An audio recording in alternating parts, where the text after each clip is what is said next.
What is up, guys? It is the Sports Nerd Bradley Walker, and welcome to the Walker Report, part of In the Zone Sports Talk Radio, part of NGSC Sports. Remember the website, guys. It's ngscsports.com for all your current sports content. Happy Thursday to everyone out there. One more day before we get into the weekend.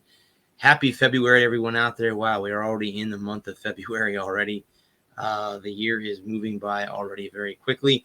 We are also being shown live on Coast to Coast Entertainment. The show, guys, is sponsored by CreatingZenSpaces.com, the local choice in St. Petersburg, Florida, for house cleaning, organization, decluttering, and pet sitting. It's about finding the peace within you and adding comfort to your life. And remember, Zen Spaces begins with you. Be kind to yourself and one another.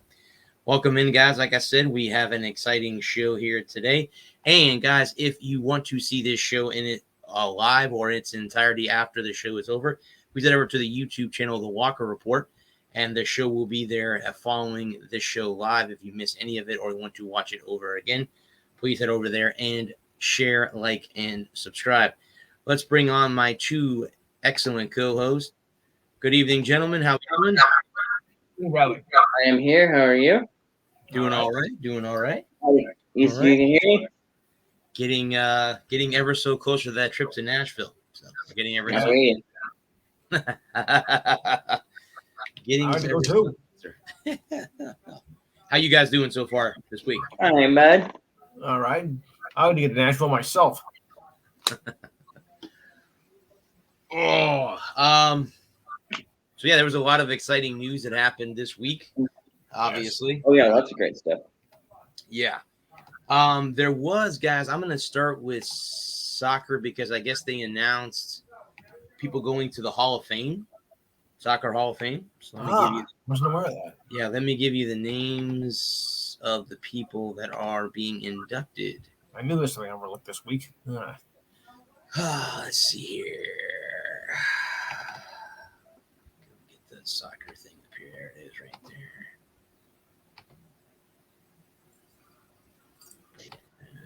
Let's see here. Yeah, I don't really care for soccer, so I wasn't paying attention. Yeah, let me give you, like I said, let me give you the names. This is from ESPN.com too as well. But here are the people that will be inducted into the National Soccer Hall of Fame.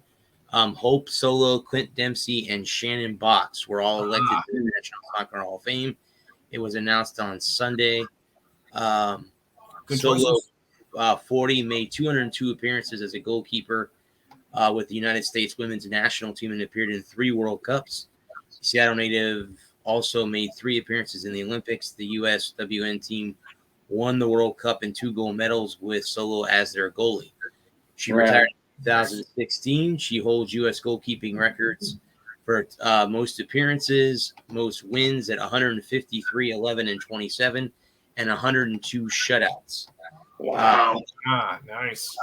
Dempsey scored 57 goals with the men's team and played in 3 World Cups. He was elected on his first ballot. Dempsey played in 141 teams. Played with 141 teams with the U.S. men's national team. Was the first player to score for the squad in 3 World Cups in 2006, 2010, and 2014. Yes. He made his Major League Soccer debut in 2004 with the New England Revolution, scoring 25 goals and 71 appearances over 3 seasons. He moved to England where he scored 50 goals in 189 games with Fulham and 7 more goals in 29 games with Tottenham between 2012 and 2013. Fox scored 27 goals and 195 appearances with the U.S. women's national team as a defensive midfielder.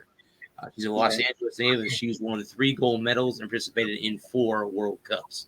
So all 3 of them basically have the accolades to be inducted into the Hall of Fame. Especially Solo and Dempsey. Yeah, right. They all of them. And you know what? I'll be honest with you. I don't pay attention to a lot of soccer. I know who Dempsey and Solo are. I was going to say before. So if I know who you are, you're probably a Hall of Famer. Yeah. I'm just hoping to wait for my girl to get in the Hall of Fame at some point. Yeah. No, my girl. Oh. And for those of you who know me, I think you know who that is. Then again, maybe you don't. Mm. Does the name Alex Morgan ring a bell? Thank you. Yeah. Oh yeah, check the Hall of Man. Famer one day.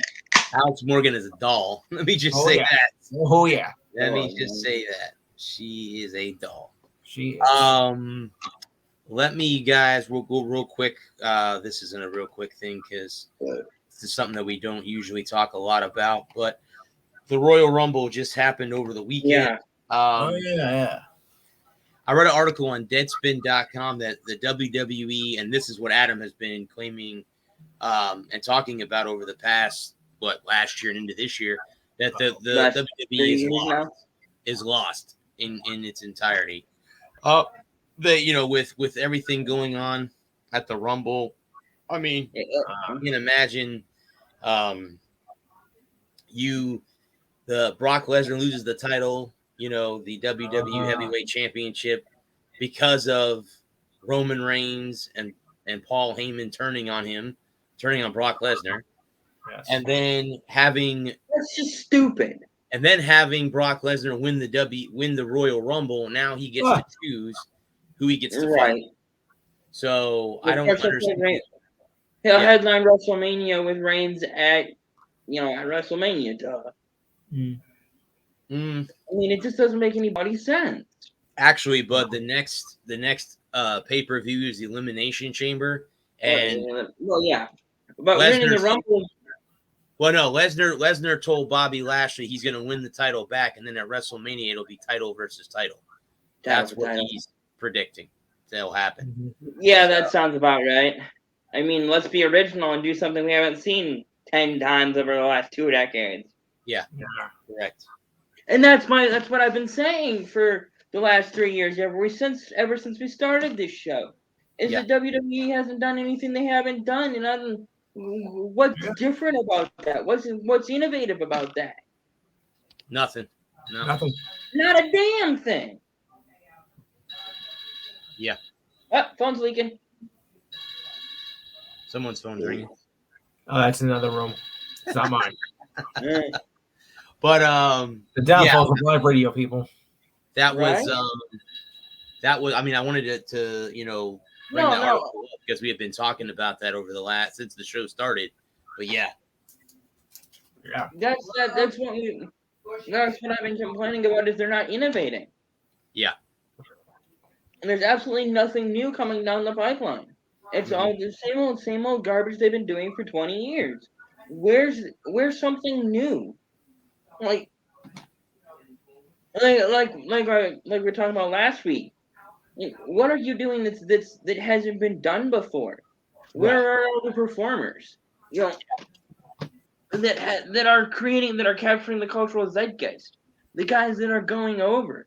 You think about 20 years ago, and call it, the fact that they were counterculture 20 years ago, and they weren't, they were something that what I was trying to come up with last week before we moved on to other things, was the fact that they were something for wayward teens to get into. All of the social outcasts. I'm hot. Oh, there. I'm better now. Hot enough for you? Yeah. Oh yeah, definitely. No better. But all the social outcasts that didn't fit in with regular society. Yes. Right. They found a home in the WWE. Those kids don't. Those kids don't exist anymore. No. We all grew up and we grew out of that. We're not social outcasts. We're not. The dregs of society are not those same kids. Those kids that were in the late 90s, that were all 15 and 16 and 17 years old, and that felt like they didn't belong, and they wanted to be, and they were counterculture, and they were looking for an identity, and they vibed with guys like, with DX or Sting or I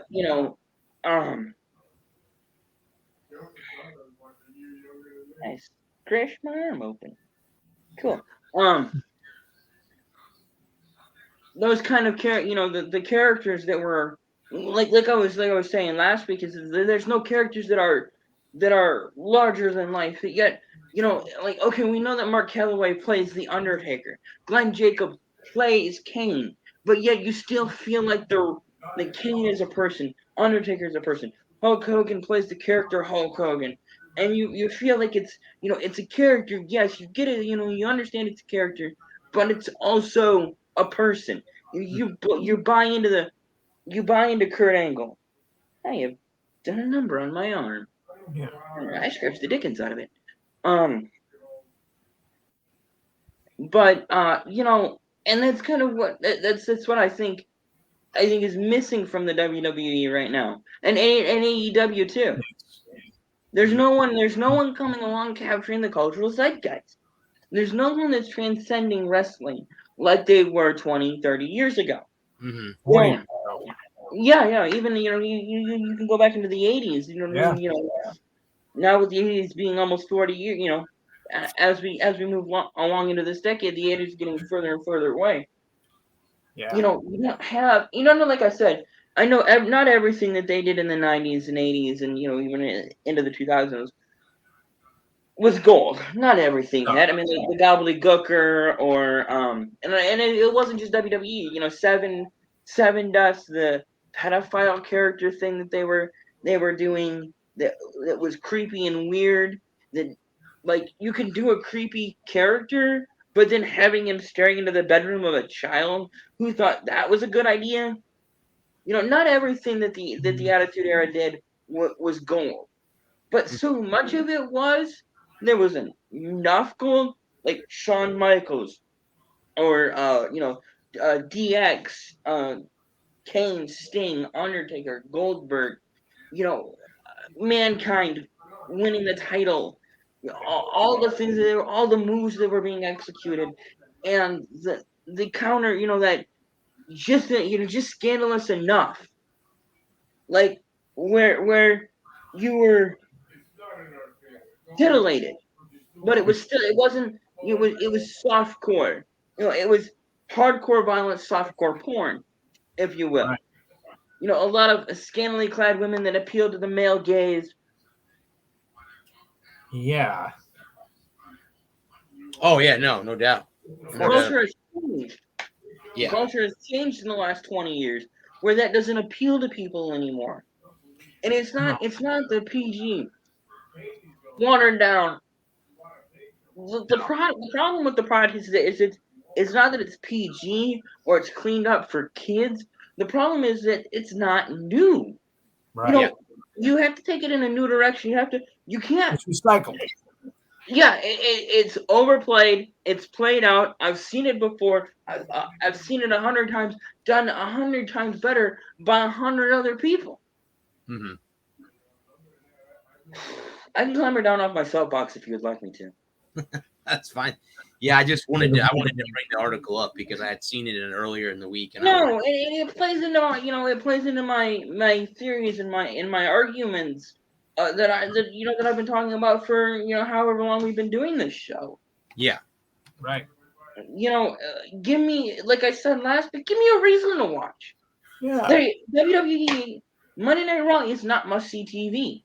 I remember when in 98, 99, 2000, when Monday Night Raw was the it show when it came to wrestling, when it came to male entertainment. Yes. Strictly for men's entertainment, especially young men's entertainment.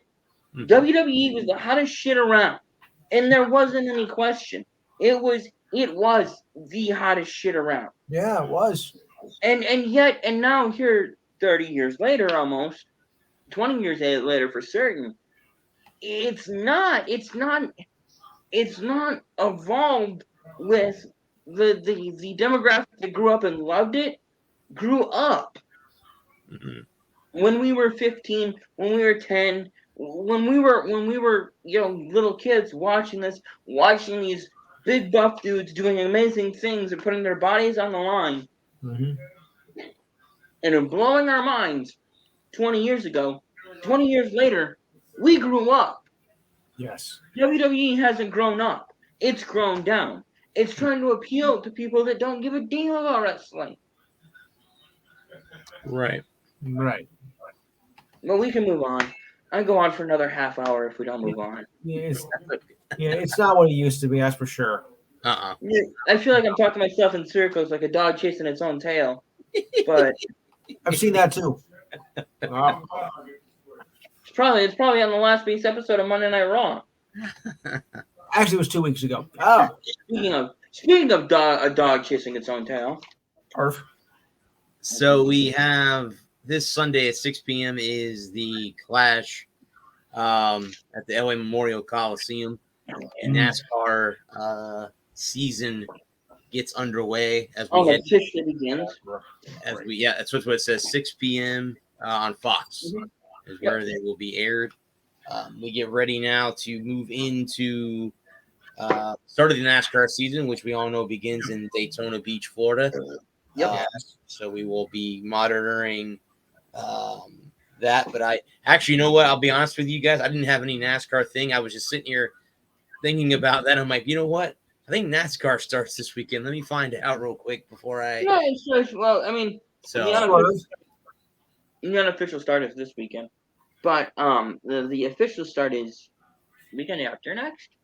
I was just 20th. going to look. 20th.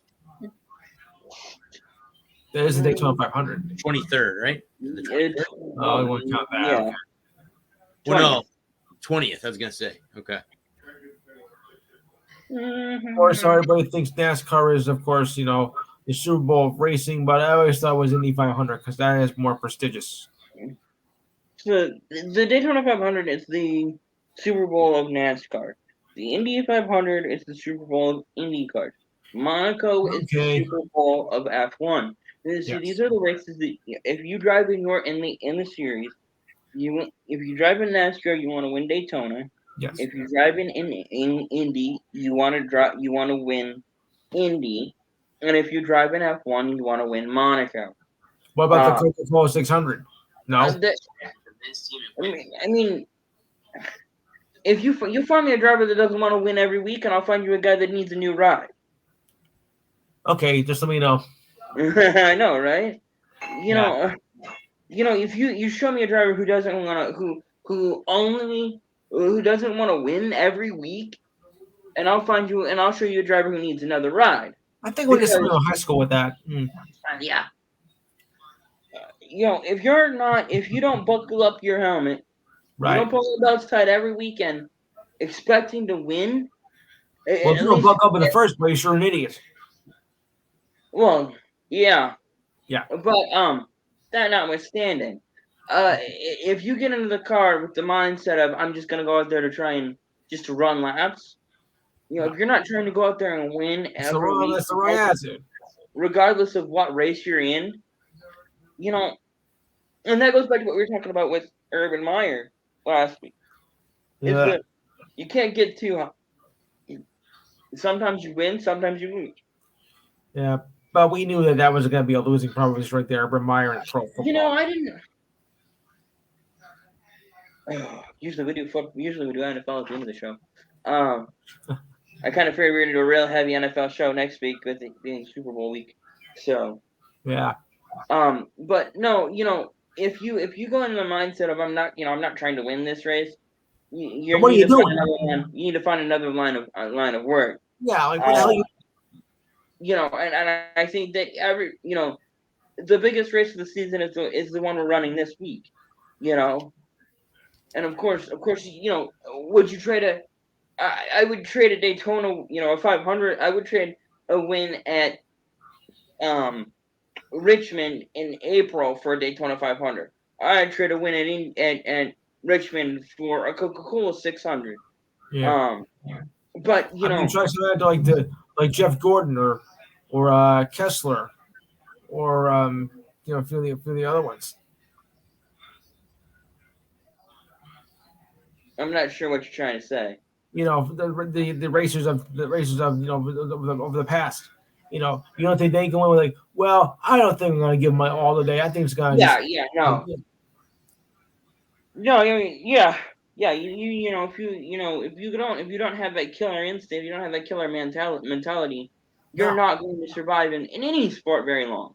But especially auto racing. Yeah, you can't get too high, you can't get too low. No. You know, each week is another opportunity to go out and get yourself a win. And you race not just it's not just the 40 guys out there. You know, you're racing weather, you're racing conditions, you're racing the track. This weekend you have a lot of variables that we don't know what to expect. It's a very flat race surface. Yes. Not a lot of laps. Not a lot of room. Not a lot of cars out there. No. Not a lot of chances for adjustments. You're not going to be able to go out there and run, 40 laps and get a feel for it. You got to go. You just got to go. If you're in the way, you're moving people. It's not going to be like a typical NASCAR race where it's a marathon, not a sprint. Yeah. Honestly, I think it's going to be a shit show. I think it's going to be utter buffoonery. You're just going to go out there and wreck 20 race cars that you don't have, that we can't afford to wreck because we don't have the new cars, we don't have the cars available to replace them. Comic tragedy at best. Indeed. More like a Greek tragedy. Okay. And I think it's just going to be an absolute clown show. And I don't think that I think that it'd been better off running it at the road course again. Yeah. Like they did last year. It's just stupid shit. Yeah.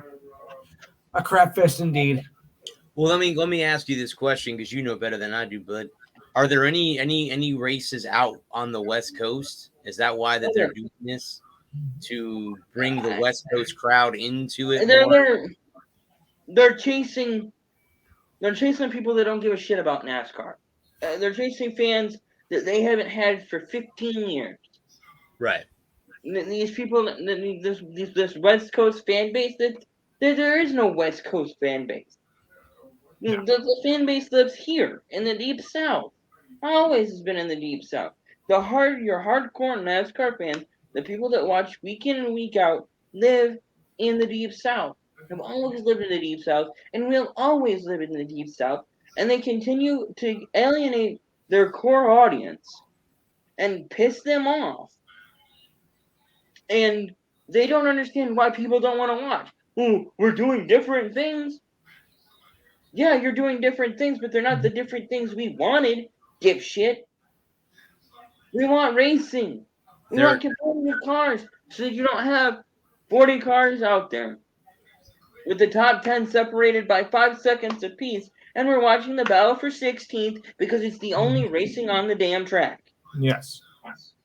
Well, I think what it is, you were talking about them, they're pissing off their hardcore fans. Every sport's doing that now. Right. Everyone. And you could say that about baseball right now too, because that's the hell yeah. I think right. the only about the lockout is the hardcore fans. The guys like us that are fans of hockey and football. We just have baseball there to hold us over. Like I said, baseball's your girlfriend. Baseball's your girlfriend while your wife, football is away. That's what it is. Basically. I like baseball though. Well, actually, for me, basketball. I mean, hockey. Actually, for me, basketball is my wife, and football is my girlfriend. Fair enough, Lewis. Fair enough. And hockey is my second cousin. Oh no! Oh!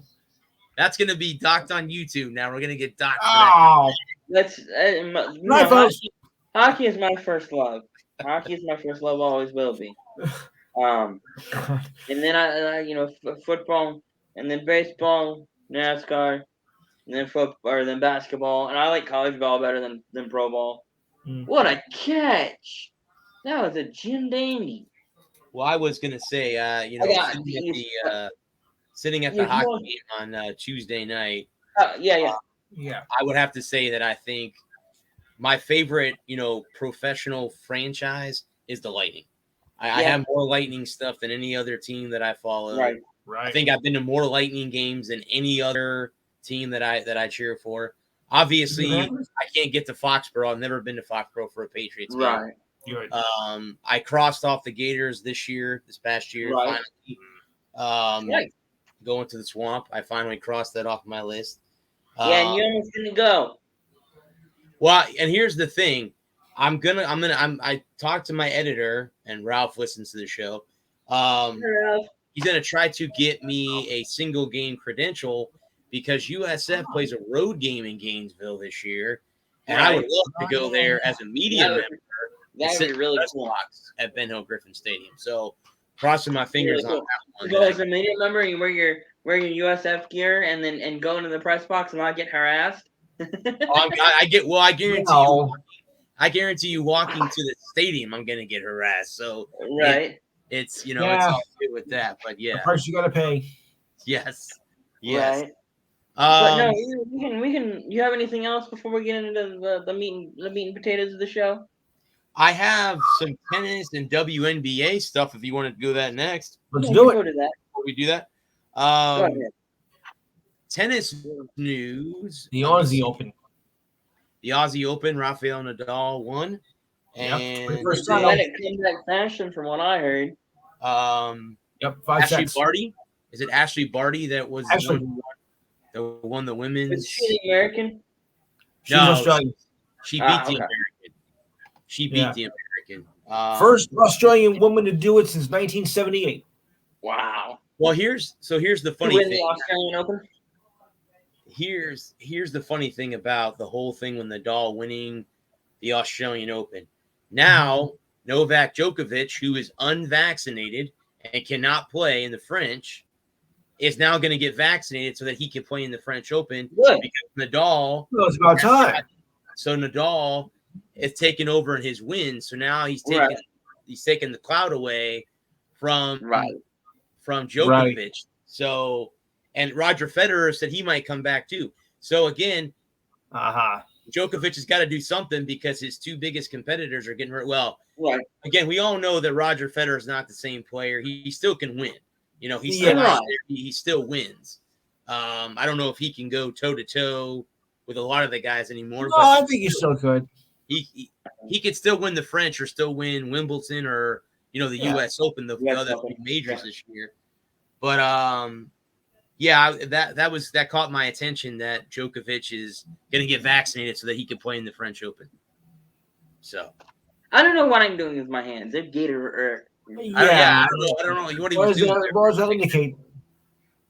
I don't know. I don't care for tennis. So that's anyone? Well, I was sitting here in my chair like this, and it made me think of Gator. It made me think of Tyrannosaurus Rex arms, and so I don't know. Oh, okay. That's what we're doing tonight, apparently. Right. I get it. I think. Let's move on to basketball real quick. NBA,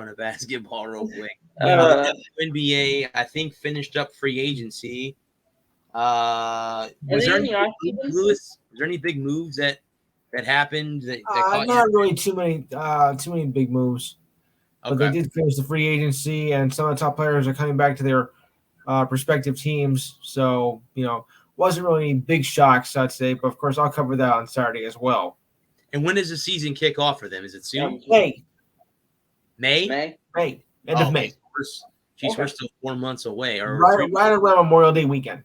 Okay, so we're still 3 months away from there. You don't follow the basketball. I like if the Lady Wolverines are playing, I'll watch the Lady Wolverines. But other than that, I don't really. Well, they don't have a Lady Wolverines, but they do have. Well, they have a team, I think, from Detroit, though. No, they're not a pro team. Well, used to.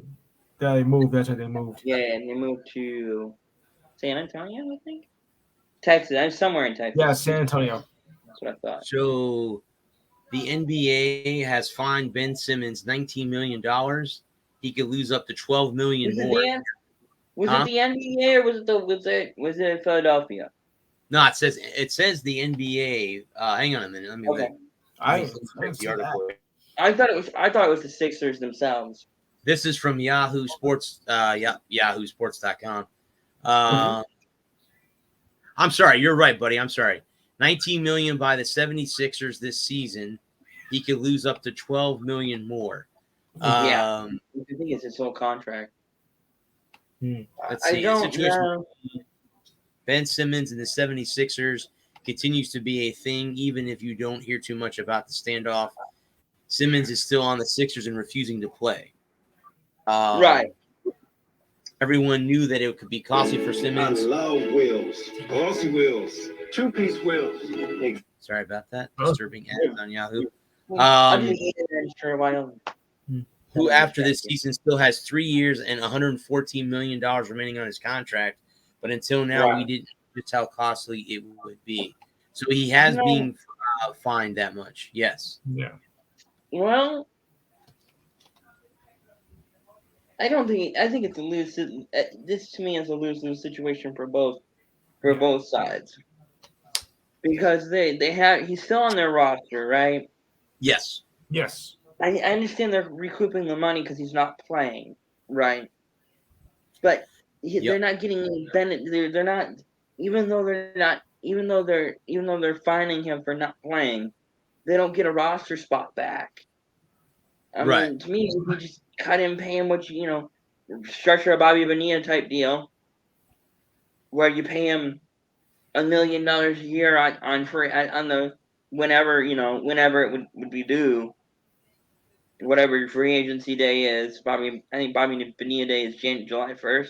So you just pay him. Yeah. You pay him for the next 114 years. You pay him $1 million, $2 million, whatever. Touchdown. And and it just cuts your losses, because he's not going to play. Cut him and let him move, and let both sides just move on, because you're not going to be able to deal him because you want way too much for him. Some of these trade proposals that I've heard about are just ridiculous. They are. I mean, you're wanting half my damn roster and all of my draft picks. Screw you. Not for one guy, and not for a guy like Ben Simmons. If Ben Simmons, and we talked about this when he first broke into the league, and you had that magazine. What was the name of it? Slam. Slam. Thank you. I'm gonna ask you every time. Yeah, when they had him already had him in the top 50. What a joke! And it wasn't like a top 50 prospects or a top 50 futures. No. It was top 50 of all time. Are you kidding me? That's what I was saying when I first read the article. I know. How do you put somebody in the top 50 of all time who hasn't even played a game in the NBA yet? And then what happens? He gets hurt and doesn't play his first year. What a joke! It's ridiculous. Stupid is more the word. Right. Stupid is a good word for it. Not ridiculous. Yeah. Ridiculously stupid. Ridiculous. Written by a bunch of dumbasses. Right. I'm Charles Barkley, and I'm a dumbass. But no, you know what I mean. I mean, what's the point? None. You're not gonna get in. What's the point of keeping him around? He says he's not playing. He hasn't played to this point. We're halfway through the season, heading into the All-Star break. You think one day you should just wake up and go, "Oh, I guess I should play basketball today."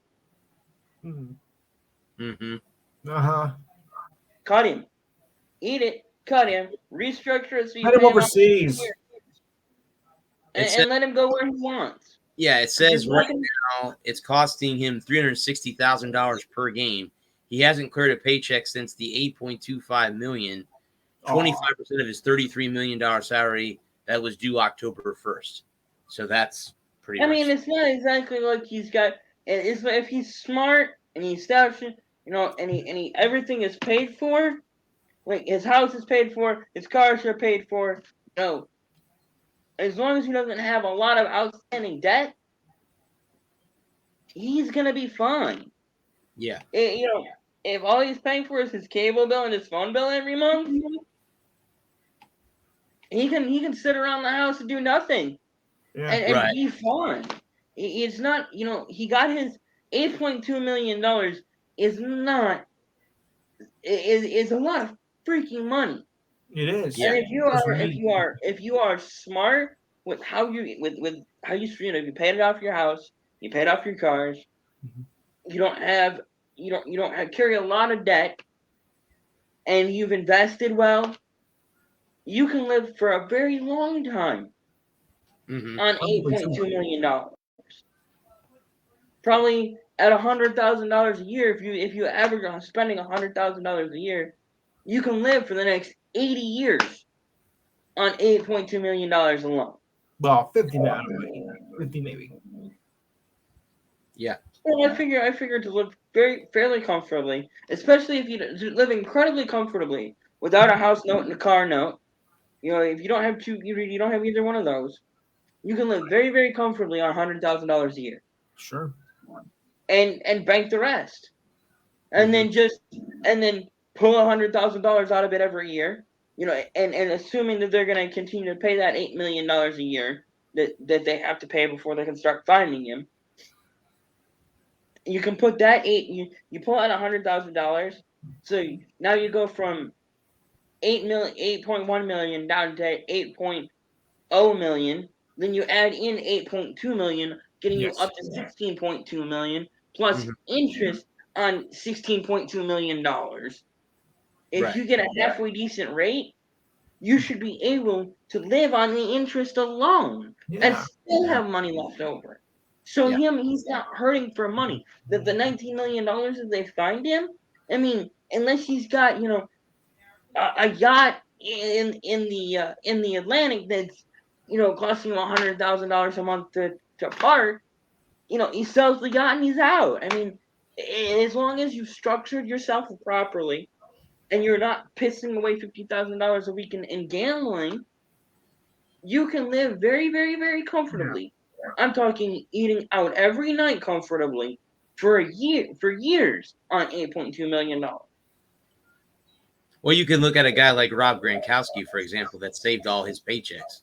Yes. Right. Oh, but I'm special. Yeah, you're right. You take what you need to pay your bills, and you put the rest of it back. Yes. And it's very easy.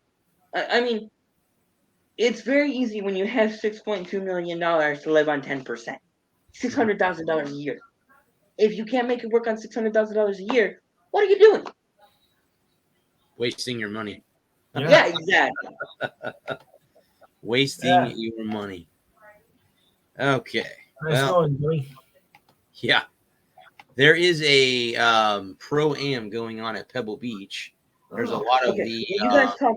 I'm going to step in the restroom real quick. I'm no problem. sorry. Okay. My stomach's been hurting all day.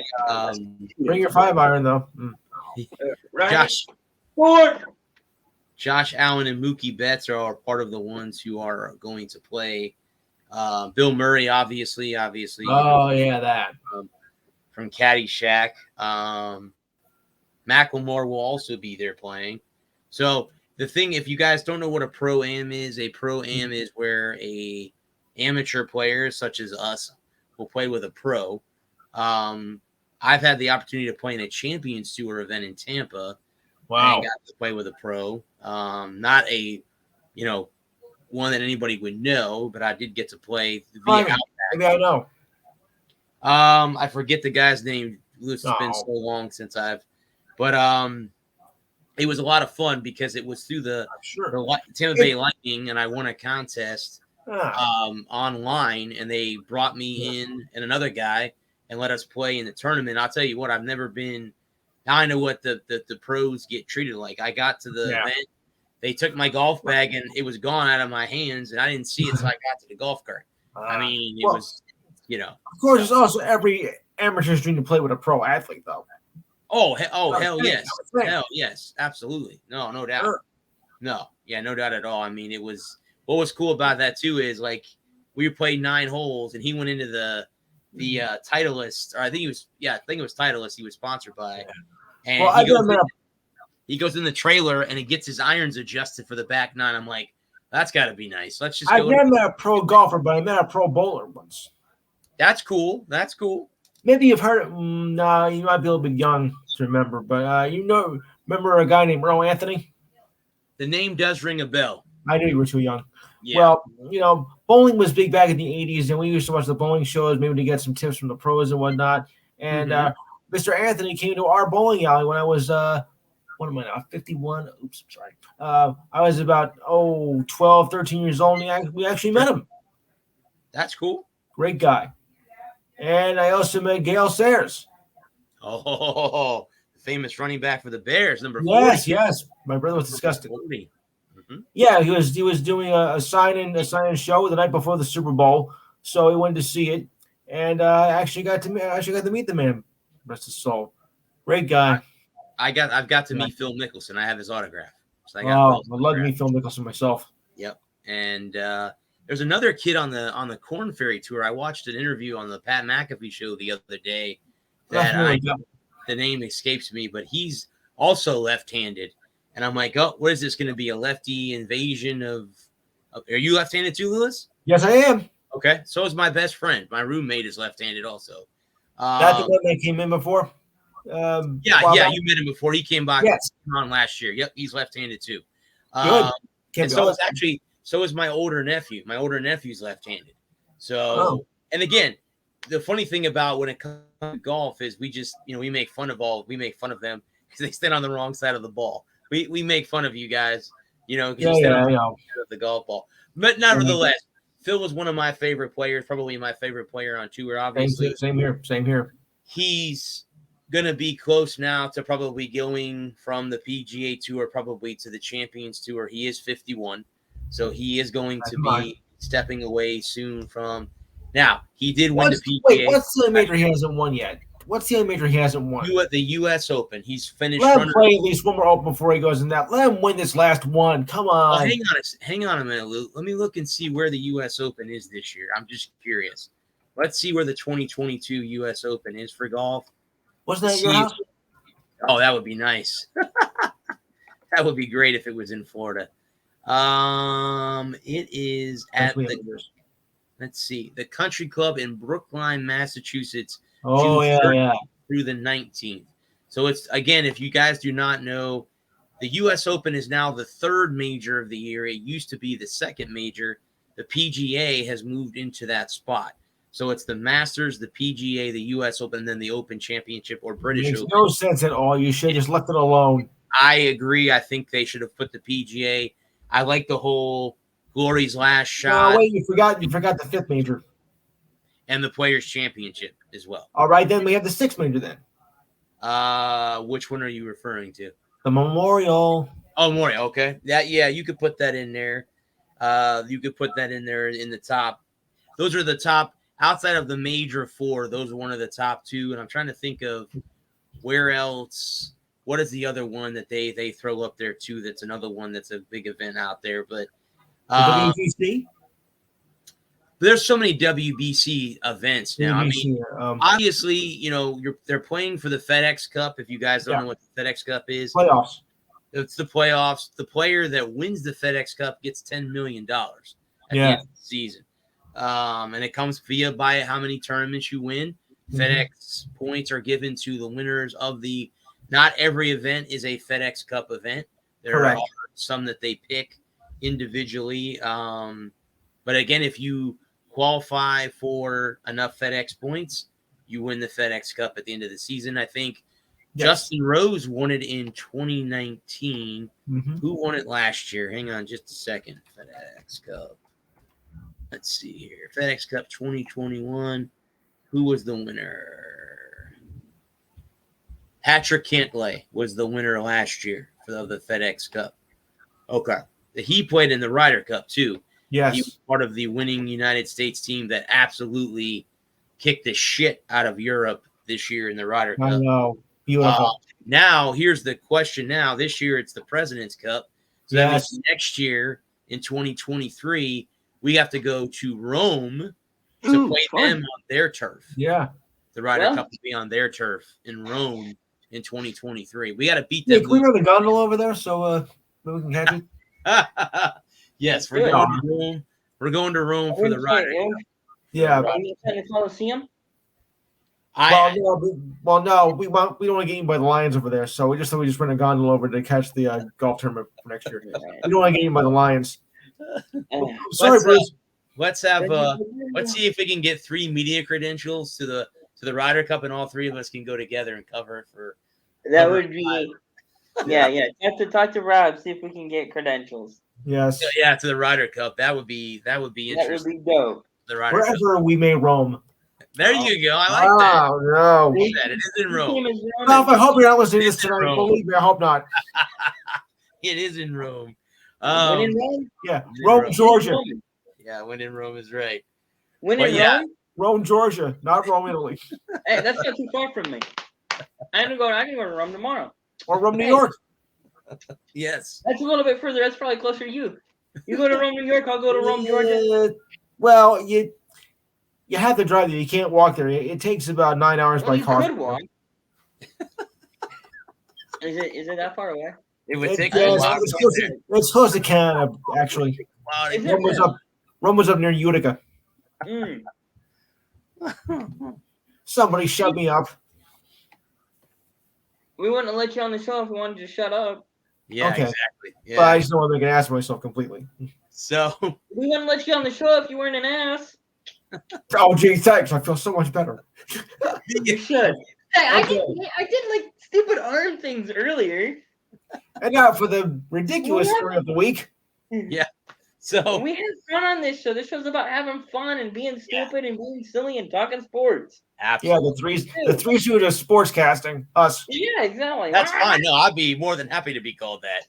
I'd be more than happy to call it. Actually, there's 5. We forgot Shemp and the other guy. So we got Shemp and Joe. Larry, Curly, and Mo, right? Right. We'll figure out which is which later on. Right. Anyway, speaking of comic tragedies with a lockout, duh. Yeah, I just read, guys, right before we got on the air that Major League Baseball is hiring a federal advisor to end the lockout. So, but didn't the NHL or someone else call in the federal government to end their lockout too? Did they? Yeah. Somebody else did that, right? Well, remember, mediators are not mandatory either, and they got to get permission from the Players Association. So, and I know how they're going to go along with that. Yeah. Well, it says they're continuing negotiations, but they've gotten no closer than they have at all. So, I've seen a sloth move faster than this. Yes. 2 sloths, actually. Right. Yeah. Now, that's sad. Well, when I was sitting at the hockey game the other night, I went one of my friends who's a big Tampa Bay Rays fan, and she was kind of hoping that the season would start. She goes, "Do you want to go to Miami with me to see them play the Marlins?" I go, "I'll go to Miami with you." I don't know if the season's going to start on time for that to happen. I doubt it. I'll go to Miami with you. Yeah. I've been saying this since the beginning. Is that I think we're going to lose the entire season.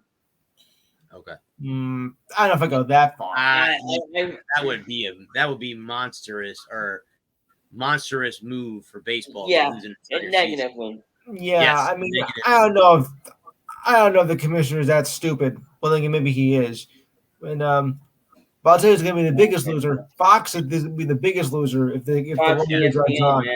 They signed a 6-year deal to tell for Major League Baseball, and if this longer continuing, it's going to hurt them. Right where it counts. The only good thing about it is we don't hear anything from Joe Buck. So that's one consolation right there. Oh, boy. Right. Sorry, Joe. I'm not. Not really. I just don't see an inning anytime soon. Yeah. There just hasn't been any progress. No. I mean, neither side wants to come to the negotiating table and actually have a meaningful conversation about getting something done. They both want to stick their fingers in their ears and go, no, you're the bad guy. Yeah. Open the books. I can't hear you. Yeah, I can't hear you. Yeah, they want to point the finger at each other instead of coming to a negotiation. Yeah. So just dealing with it and getting it knocked out, getting it done. Yeah. They could do a continuation. Yeah. And just play one more year under the current CBA. And then in the fall of next year and winter of next year, actually get a CBA. Have all of this year. But the only problem with that is that if they do that, we could be heading back to a lost World Series like we had in 95. Or 94. I want to say it was 95. 94. And that happened in the later weeks of the season. Yep. What happened was that they agreed to play under the current CBA one more year, and then in August negotiations broke back down and the players went on strike again. Yep. And we lost the World Series. We lost out on the Great World Series. The playoffs was lost. We could have seen the Yankees in Montreal in the World Series. And Montreal would still probably be in business instead of moving to Washington. But after that, who cares? Yeah. Yeah. Yep. But right now, both sides are saying, screw this, I'm going home. Right. And neither one of them is actually, there doesn't seem to be any kind of legitimate movement. No. Like a chess where we're match. actually talking and working towards a deal. And that's why every day that we don't have any kind of movement, it makes me feel like the longer and longer we go without any legitimate movement, it makes me feel like we're going to lose the season. It's moving longer than a chess match. Okay, it's your move. Let's see. I'll take the rookie over here and yeah. Let's see who's gonna make the first move. Yeah, that's what it's like. It's like a chess match. Yeah. Well, I mean, at the end of like I said, I was just talking about that earlier. That the people that are getting hurt are obviously the minor league players. They're getting hurt. The hardcore fans that love the game of baseball. And then I also think the people that are employed at these stadiums that now don't know if they're going to have a job this year because baseball doesn't start up. They don't have a job. So the vendors and all the people that rely on baseball to have a job. Correct. You think about all the people that are employed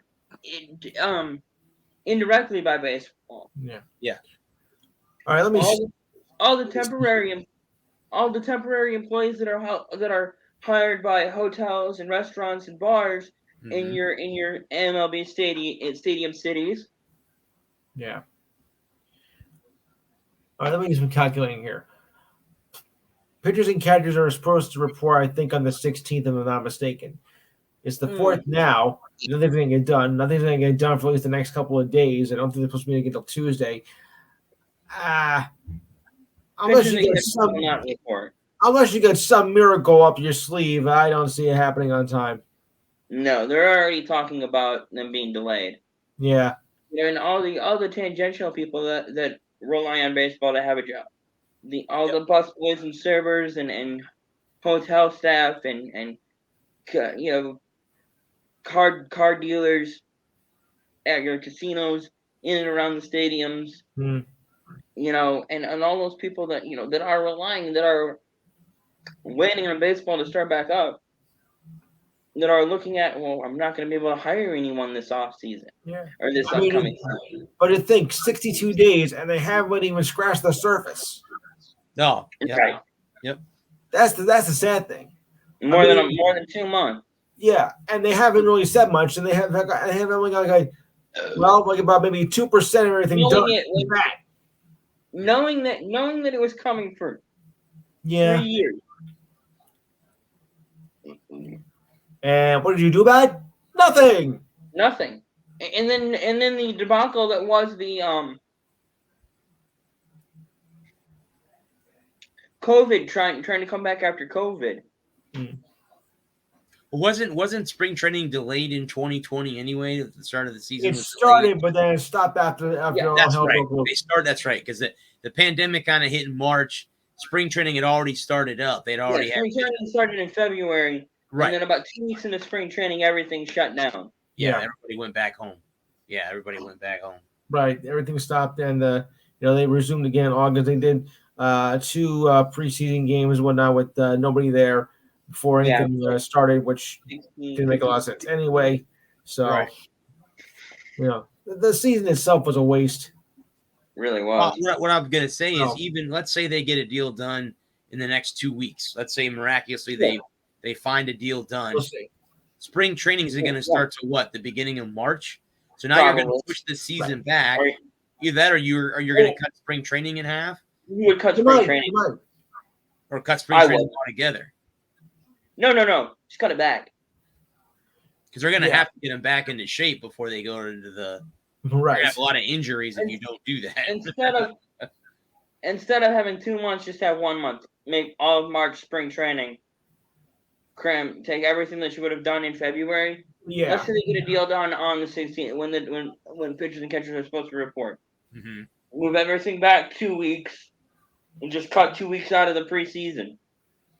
And just do everything. Yeah, because you don't need 30 preseason games anyway. Yeah. And just start on time. The best thing I think we can hope for right now is that they go with they just do a continuation. Missed it. Okay. I think that's the best. Our best at this point. A continuation is probably the best you can hope for. Yeah. Right? Yeah. But do we see that happening? No. I not don't. anytime I was soon. afraid you'd say that. I would say they're going to get something done by the end of the month if they're lucky. At the best. That's optimistic too. Yeah. Optimistically, they get something done before the end of the month. Right. Yeah. It's a mess. It's a right. It's the best. I don't have. Coming, though. I understand where both sides are at, man. Yeah. Players, owners, everybody's got to make their money. Right. They sure do. And it's not an NBL. I am very, very much not envious of either side's position at this point because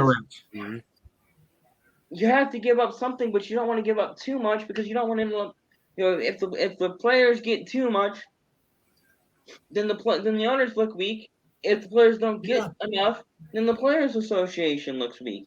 It's about striking a balance. But we can move on to the NHL. Again, another topic I could talk another half an hour on and just. Well, I wanted to. One of the things, and before we get into trades and stuff, there was the owner of the Chicago Blackhawks went off on reporters about Kyle Beach, and I wanted to play the video in hopes that we don't get copyright striked or whatever. You need to put that copyright banner. You need to find that copyright thing and put that up at the beginning of the show. Yeah. Copyright notice, 1976. Should do that from now on. Put that as our first. So let me see if I can. Definitely fair use. Definitely fair use. Because we're going to commentate on it. Yes. Let me see if I can bring up the video real quick. Because I happened to listen to it the other day and I wanted to bring it up. Long? No, it's hang on a second. Let me see here. As I say, I can pull it up on my phone and listen to it real quick. It's not. I don't think it's that long. Hang on a minute. Let me see here.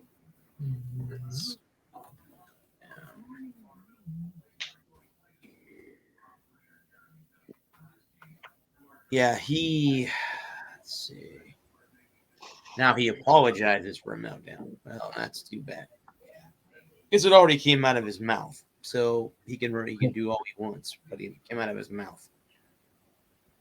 And I thought that it was on Yahoo that I saw that, but I guess it wasn't.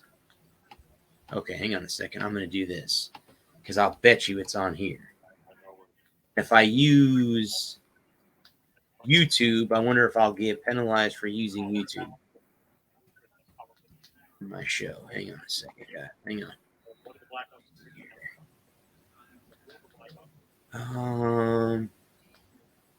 Is this it right here? No, I don't need people telling me about it. I want to just see the video. People that were involved are no longer here. We're now looking back at 2010. Oh, there it is right there. Adam's got it up.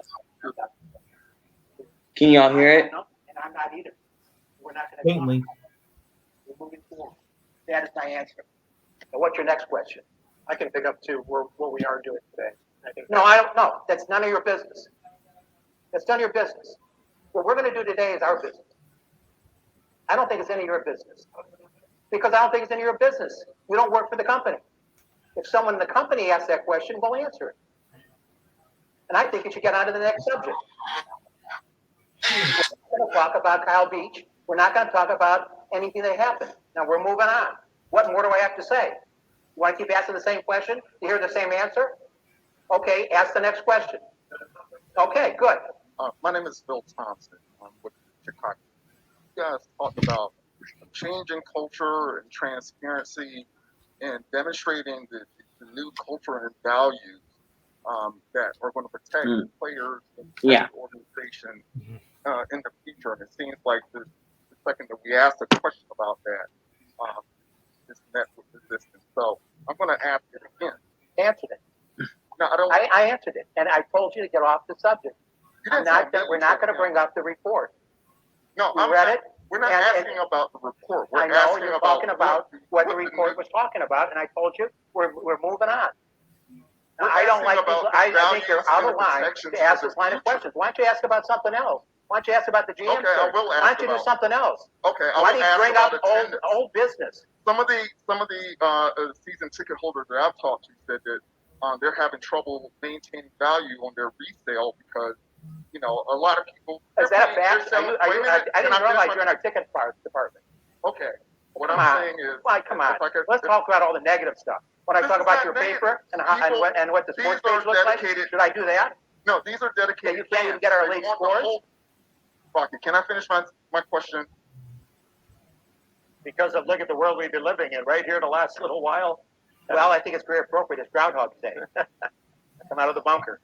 Yeah, you'll 6 more weeks of winter. Yeah. I don't know. I kind of. So I mean, what's your guys' opinion on what he had to say in that? I don't blame him. I mean, it's not exactly the most fun topic to talk about, and you got the whole thing was like 46 minutes, and we don't want to take up the whole show with listening to the Blackhawks press conference. The 2 minutes that we did listen to made me throw up in my mouth, but that's only because I'm a Red Wings fan and I hate the Hawks. Yeah, but. I feel for I understand his position. I mean, it's not. How many times did Penn State have to field every stupid ass question about Sandusky? 3 years after it's been dealt with, it's over, it's done with. There's nothing we can do about it. We're moving on. We're changing the culture. You guys keep bringing it up. How are we supposed to change the culture? How are we supposed to move past this? Mm-hmm. It's been dealt with by the legal system. The law has been involved. We're not employing any of the assholes that did this shit. No. How are we supposed to move on and move on to the next era of Blackhawks? I don't think you can. If you want to live in the past. I don't blame him. I would be just as irritated and just as frustrated. Yes.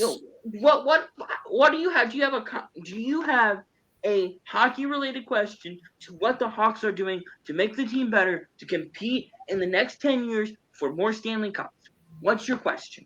Go ahead.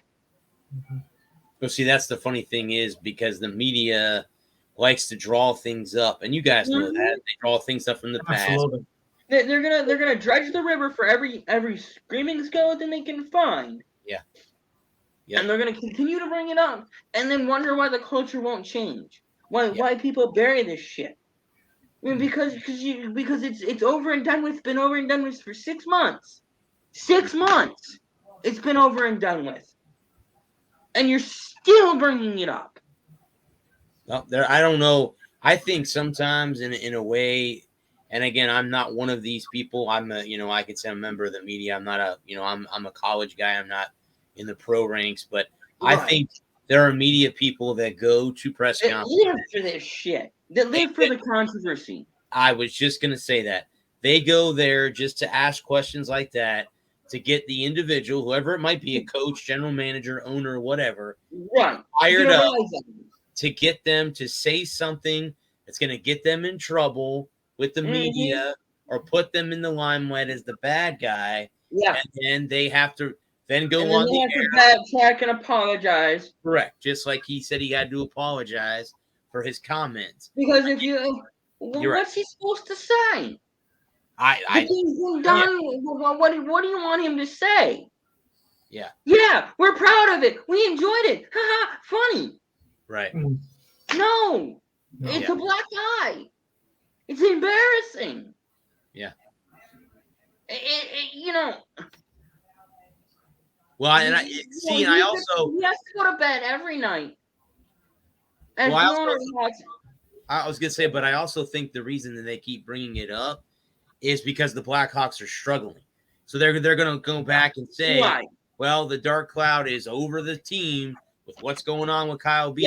Yeah. So we're going to keep bringing it up until the Hawks can get good and they can erase it. Now, again, it's not on the players. They had nothing to do with it. The current players, they had nothing to do with what was going on. They weren't the doctor that messed him up. That they had nothing to do with that. So and I mean, it's really frustrating. I mean, how are you supposed to move past it?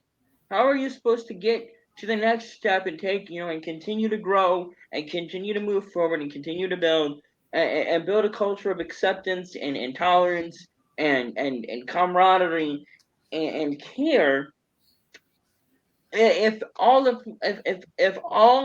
the media wants to do is bring up the skeletons that you've dealt with them, and this is not something that they're hiding from anymore.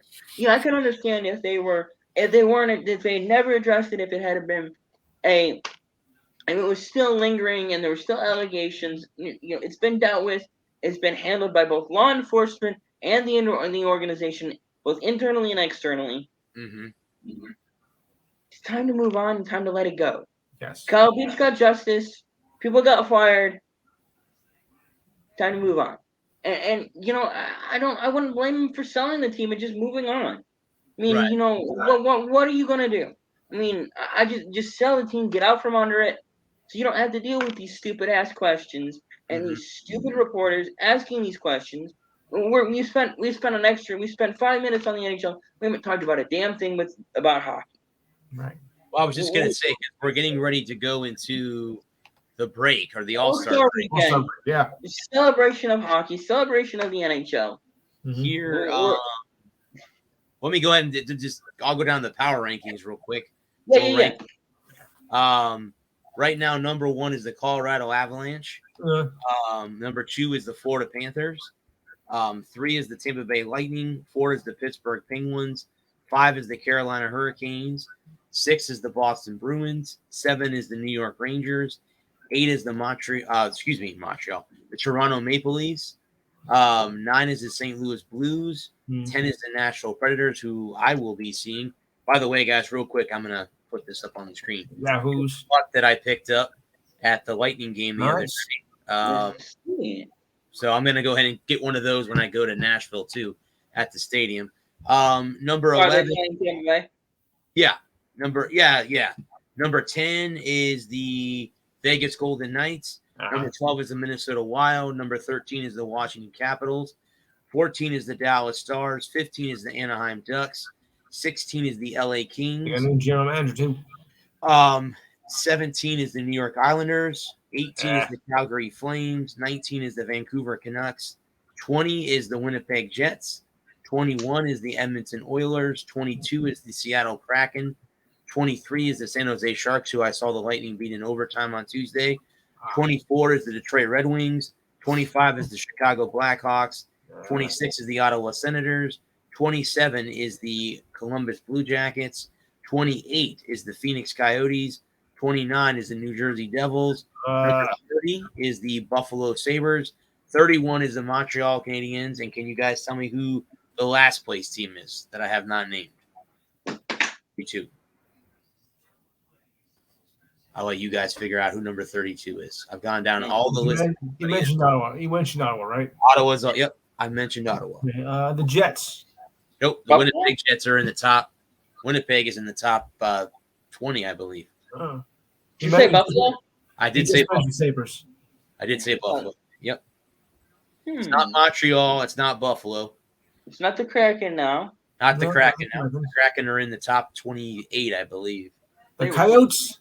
Nope, the Coyotes are not. The Coyotes are not there. I've already named them too. The Philadelphia. Really? It's the Philadelphia Flyers that are last. The Philadelphia Flyers. The Flyers are dead last in the power rankings. Good.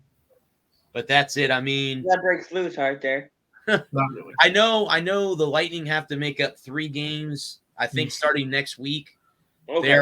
They have to go to Colorado, to Arizona, and they have to play in New Jersey. Those are the 3 games for the COVID games. Let me pull. Did they name all the All-Stars? Oh yeah, All-Star game. Yes. Roster's been out for a couple weeks now. Here, let's look at the All-Star. All-Star game is Saturday. Saturday coming up. Tomorrow night. Skills Okay. competition Skills tomorrow. competitions tomorrow night, right? Yep. I'm Hardest, looking forward to hardest seeing shot. Dylan Larkin do the speed skating again. Oh yeah. Here we go. 2022 NHL All-Star rosters, captains. Okay, so we have, let's see here, the Metropolitan Division. That would be Sebastian Aho, Claude Giroux, Jake Getzel, Jack Hughes, Evgeny Knesov, Chris Kreider, Tom Wilson, Adam Pelch, Zach Warzinski, Frederick Anderson, Tristan Yari. And then he replaced, so Adam Fox and Ovechkin's on protocol. Yeah, Ovechkin's out. COVID issues. So that's the Metro. So that's, Lou, that's your division, right? The Rangers, Yep. Devils, and all them. Okay. The Atlantic Division is Patrick Bergeron, Jonathan Huberdeau, Dylan Larkin, Austin Matthews, Steven Stamkos, Nick Suzuki, Brady Tkachuk, Rasmus Dahlin, Victor Hedman, Jack Campbell, and Andre Vasilevsky. It looks like somebody got. Andre made the All-Star game? Who's that? Who? Oh, yeah. Wait, no. Our goaltender. That's our goalie. Yeah, your goalie. That's our goalie. Yeah, that's our goaltender. Yeah. Kid's good. Kid's good. He's real good. So in the Western Conference, the Central Division, you have Kyle Connor, Alex DeBrincat. Again, if I mispronounce these names, I apologize. I'll correct you. What I do. Nazi Kadri, Kirill Kaprizov, that's the kid in Minnesota. Clayton Keller, Jonathan Carew, Joe Pavelski, Roman Yossi, Cale Makar, Jose Soros, and Cam Talbot. Now, Nate McKinnon was replaced because of injury. Roman Yossi took his spot. And then in the Pacific Division, you have Leon Draisaitl, Jordan Eberle, Jonathan Gaudreau, Adrian Kemp, if I'm pronouncing that correctly. Yeah. Jonathan Marchessault, Connor McDavid, Tino Meyer, Mark Stone, Troy Terry. Troy Terry was on Team USA. Alex Pietrangelo, John Gibson, and Thatcher Domenico, Vancouver. They've got two goaltenders for the Pacific Division. Actually, I think everyone's got two goalies. Jack Campbell is. Yeah, every team's got two goaltenders, so that's cool. So the skills competitions tomorrow night. That's always cool to see the hardest shot. The speed thing is always cool. Yeah, the speed skating, that's my favorite. I should Larkin can. I liked, what was it a few years ago? I know it was, what were the two goaltenders? It was Tim Thomas against who? Calgary, the Carolina goaltender. They were in a race together to race each other in goaltender. There you go. Thank you. Not a problem. What was it? It was, who was it again? It was Tim Thomas against who? Cam Ward. Cam Ward, yeah, right. He's a good one. He's a Hall of Famer in my book. Cam Ward? Hell yeah. Yeah, I agree with that. Look, Ward on more than one occasion. He won what? One Stanley Cup? Yeah, he won one. They won one in 2005. He was the goaltender when they. Yes, I remember that. The year after the strike, they beat the Oilers in the finals. I think that was 06. Or whatever the year after the year after. Yeah, it was the year after. You're right. You're locked out in 05. You're correct. 06 season was the year that they won the cup. Yeah. Because 04 was the Lightning. The Lightning won the cup in 2004. Yes. The first of three. But yeah. I mean, see, again, like I said, it's cool. We should be talking about the Olympics, but obviously with that stuff going on I like Anaheim. I think they're very talented. I like what they're doing. Yes. I think they're a year or two away from being a cup contender as long as they continue on this track. You got a great goalie, young stars coming up. I think the Lightning are going to be a tough out. You know who scares me right now? The Florida Panthers. That's who scares me. You know who I think is going to be tough? Is going to be the Minnesota Wild. That's another team that's scary. Oh Yeah, yeah. if they can get there, they're going to be a tough out. Yeah, And if Anaheim can get into the playoffs, they're going to be a tough out. Well, let's see what the standings are real quick, and Yeah, we can Which I'll be covering starting. kind of determine who would be if the playoffs started today. Now, again, this hypothetical situation. Yeah. If the playoffs started today, let's see who would be because it's what is it? The top is it top 8 teams? Yeah, the top 8 teams in the conference make the playoffs. It's the top 3, and then they get 2 wild card teams, right? Yeah, it's the 3. It's the 3 division winners from each division, or it's the top 3 teams from each division, and then 2 wild cards. Yes. Okay, so right now, if the playoffs started today in the Metropolitan Division, it would be the Hurricanes, Rangers, and Penguins. It would be the 3 on top. In the Atlantic, it would be the Panthers, the Lightning, and the Maple Leafs. Now, why the Panthers scare me is their goal differential right now is plus 55. They are killing people. I mean, killing people like 7-3, scoring 8 goals a night. They are killing. It's very easy to do in the regular season. I've seen too many teams. Yeah, I've seen too many teams that are wide open in the regular season. You play a lot faster, and you can outskill people in the regular season. Right. But everybody gets their stick a little bit tighter in the playoffs. And every game is make or break. Yes. And can they sustain that over the course of 4 to 7 games? I don't know. We'll see. And I think goaltending will out. I mean, if you can't score, and if you're winning 8-4, 5-3, 6-4, 7-5, you're not getting you're either not playing good defense or you're not getting good goaltending. You're giving up a lot of bad goals. Yeah. You're scoring a lot of goals, but you're also giving up a lot of goals, and that can come back to bite you in the playoffs. Yeah. Yeah, most of the time it does. And I've been on the receiving end of far too many of those beatdowns. Yes. Well, the Western Conference in the Central, it would be the Avs, Predators, and the Wild. Would be who are the wild card teams in the East? Let's see. I'd have to go to probably conference. Let me see how this would go. Yeah. If it went okay, so right now the top 8 teams are as follows.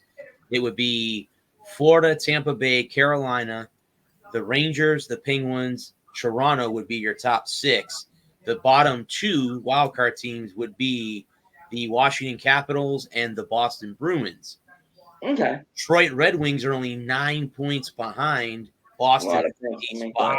So again, there's a lot of hockey left. So think about that. A lot of points to make up.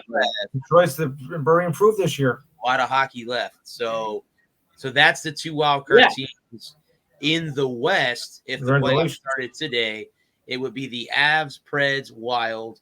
Then it's St. Louis, Vegas, and the Kings would be your top 6. The 7 and 8 seed would be the Ducks and the Flames. And the Edmonton Oilers are just 3 points out of the A spot. Yeah. So they're a lot easier to make up 3 points than it is to make up 9. Right. Well, let's look at it like this, but too. I'm looking at games in hand. The Boston Bruins have played. Oh no, I'm sorry. They have 4 games in hand of the Red Wings, so they're ahead. Yeah. They're behind them. Yeah. Okay. Yeah. So we probably have a better chance of catching Washington at this point, even though we're further behind Washington. We played the same number of games. At this point, I think you just kind of stay pat. I mean, I'm very happy. The team's fun to watch again. I go into every game thinking we've got a chance. Right. It's not like it's been for the last 4 years where I feel like we're just getting our asses kicked night in and night out. Well, we don't know how to where we can't figure out how to skate forward anymore. You got Stevie Y there. You knew that was going to turn around sooner or later. Great job. He's a mastermind. I mean, he fucking excuse my language. It's just just how I talk. he suckered the hell out of Carolina. Yep. Oh yeah. Suckered the hell out of Carolina, and got Nedeljkovic for practically nothing. Mm-hmm. And there's a lot of guys that I wouldn't mind letting go at the trade deadline. Yeah.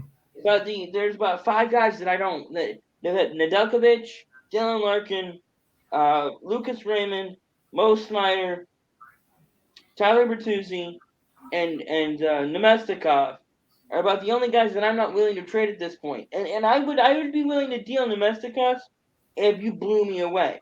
It wouldn't have to be like a king's ransom, but a good deal. I am in. Everybody else, Robbie Fabry, Nick Leddy, Danny DeKaiser, Thomas Grice, they're all available. There's a rumor going on that Nemesikov's coming to the Lightning, so I just want to let you know. I've seen Boston's in on him. Yeah. I wouldn't want to get rid of him either. He wants to stay in Detroit from what I've heard. He'd rather stay in Detroit. And Osterley would be another one that I wouldn't necessarily want to get rid of right away. What's your opinion, buddy, on Adam Ernie? He can go. He's available. He's available. I want a second, and I want a bottom 6 forward. But he's available. I don't hate him. Just nothing personal. Yeah. But what's his name? I can't remember. 27. I don't remember his name offhand. Rasmussen. He's available. He'd be definitely somebody I'd be looking to move. But other than that, I'm not really looking to offload. You got so many guys in the pipeline. I don't want to take on any bad contracts. I don't want to go, but we're not close enough that I want to make a push for somebody. I just kind of want to stay my, I would definitely be willing to trade away so that I could bring up some of the young guys, start getting them NHL experience, see what they got, see what I got. Mm-hmm. So that in this offseason I can be better informed on what my NHL roster is going to look like next year and where I need to improve and who I need to go get. Rangers, though, they look like they could be dangerous. Yeah, I know. There? Beautiful. How you feeling about your Rangers, buddy? I'm feeling great about it right now. We're on a roll. It didn't start out that way in the beginning, but then again, they never go such strong starts. But when they get hot, they get hot. So I'm looking for the Rangers to be a very dangerous team in the playoffs. Go get blue shirts. Win your first cup since '94? I think it's possible. I think it's a distinct possibility. Yeah, we could have won in 2014, but LA just. Jonathan Quick is a beast and a Hall of Famer, in my opinion. Yeah. What do you think about Pekka Rinne? Do you think he's a Hall of Famer? Pekka Rinne. No, I don't. Yeah, I wouldn't say a first ballot, but I think he should be in. Yeah, he didn't win a Stanley Cup, but he did win. Right. He has won. They used the goaltender of record in Nashville for so long. I mean, he was just so damn good. Well, I'll tell you a funny story, but the only time I've ever played fantasy sports, I played in a fantasy hockey league, and I picked him as my starting goaltender. And my friend, my roommate, who you guys have met live on the air, and we'll be meeting you, but in a couple weeks. Oh, is he going to come with you? He's coming with me, yeah. He goes, don't pick Pekka Rinne. He ended up having one of those stellar years. I won the league. I beat everybody badly. They looked at me. They're like, "Oh, Brad lied. He's been playing fantasy sports all this." I said, "No, I swear to God, I only played that 1 year. I've never played any more fantasy sports." Right. I just happened to get the right picks. I got mine. He helped me pick my team, and I won the whole damn league and ran away with it. Good for you. I love fantasy sports. Okay, speaking of, let's I suck at fantasy sports. Should we jump into the NCAA real quick? I have some articles. Go ahead, bud. Go ahead. Talk about the NCAA. Oh, okay. I would just wanted to say, I have a lot of respect for Jim Harbaugh. Yeah. I think that he did it the right way, and I think Paul Feinbaum can go F himself. Yeah. Straight up. because it's bullshit. I'm so sick and tired of these guys that wait until the 11th hour looking at you, Nick Saban. And I ain't going anywhere. These are my boys. These are the kids. I care about them. And then 2 weeks before the training camp's supposed to start, they've absconded to somewhere else. So, no. Jim Harbaugh exploring his options, talking to the Raiders, or the Vikings,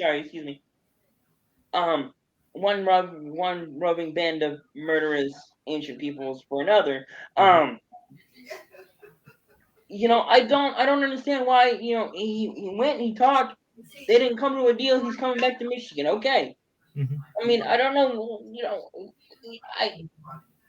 so many of these guys will do these backroom deals and won't be honest with you and won't be upfront with you about the fact that they're looking at other opportunities. Well, I think the biggest winner today was the biggest complainer. That's Jimbo Fisher. He's the one who had the top recruiting class, and he still complained about. So did you hear the reason why they all said he had the top recruiting class? He said they took out a $30 million loan to pay players to Texas A&M. Lane Kiffin, who is the head coach at Ole Miss, said that's the reason why Texas A&M had such a high recruiting class this year, because they paid their players to come. But remember now, you have your NIL deals lined up, so it doesn't matter which way you're going to go. I don't care where you go. Obviously, the one thing is, right now, Georgia's on top of the SEC because they beat Alabama in the national title game. Yep. So they're at the top. Now, they are riding so damn high right now. Until somebody knocks Alabama off the pedestal in the SEC West. Which Georgia just did. Georgia's the top dog right now. Well, Georgia's in as the East, is what I'm saying. They're in the East. I'm talking about. Oh, yeah. I see what you're saying. Of the conference. So LSU needs to step up. LSU, Auburn. Yeah, some of them need to step up, and LSU's got Brian Kelly, so we'll see how. And we'll see what he can do now that he's not constrained by Notre Dame academics. Correct. So we'll see how that goes. 2 years, it's gonna be a tire fire. LSU will win a national championship as a tire fire. They will be an absolute dump heap of miscreants and ne'er-do-wells, and we'll win another title. It's gonna happen. You watch it. They're gonna bring in all these guys that are 2.1, that are just passing. C's still pass. C's still get your degrees. C's get degrees, and then have a room temperature IQ, but can play the hell out of football, and they will win another natty. Yes. Now that I've been to the Swamp in Gainesville, the next SEC stadium I want to go to is Baton Rouge. Death Valley? To Death Valley. Oh, yeah. I do want to go. I'd like to go to Death Valley too. Saturday night. So I wish Michigan would play at Death Valley. Death Valley. That would be fun. I'd go. I'd go to Baton Rouge. But I have to say, Bud, that I have to agree with what you said about Jim Harbaugh, because I knew the rumors that he was going to leave. And now he goes and does his interview with Minnesota. He didn't keep it a secret. And how many times have we watched coaches? That's why I hate Nick Saban. It's why I hate Nick Saban. It's because in 2000 he was at Michigan, right? State. He was at State. Yep. And he was like, "These are my boys. These are my kids. I'm not going anywhere." And then he leaves for LSU in the dead of night. Leaves everyone in the lurch. I'm gone. Bye. Yep. And MSU has never really recovered from that. They've had some nice seasons, but they haven't been able to sustain it over the course of a decade. He gets to LSU. These are my boys. I ain't going anywhere. I'm committed.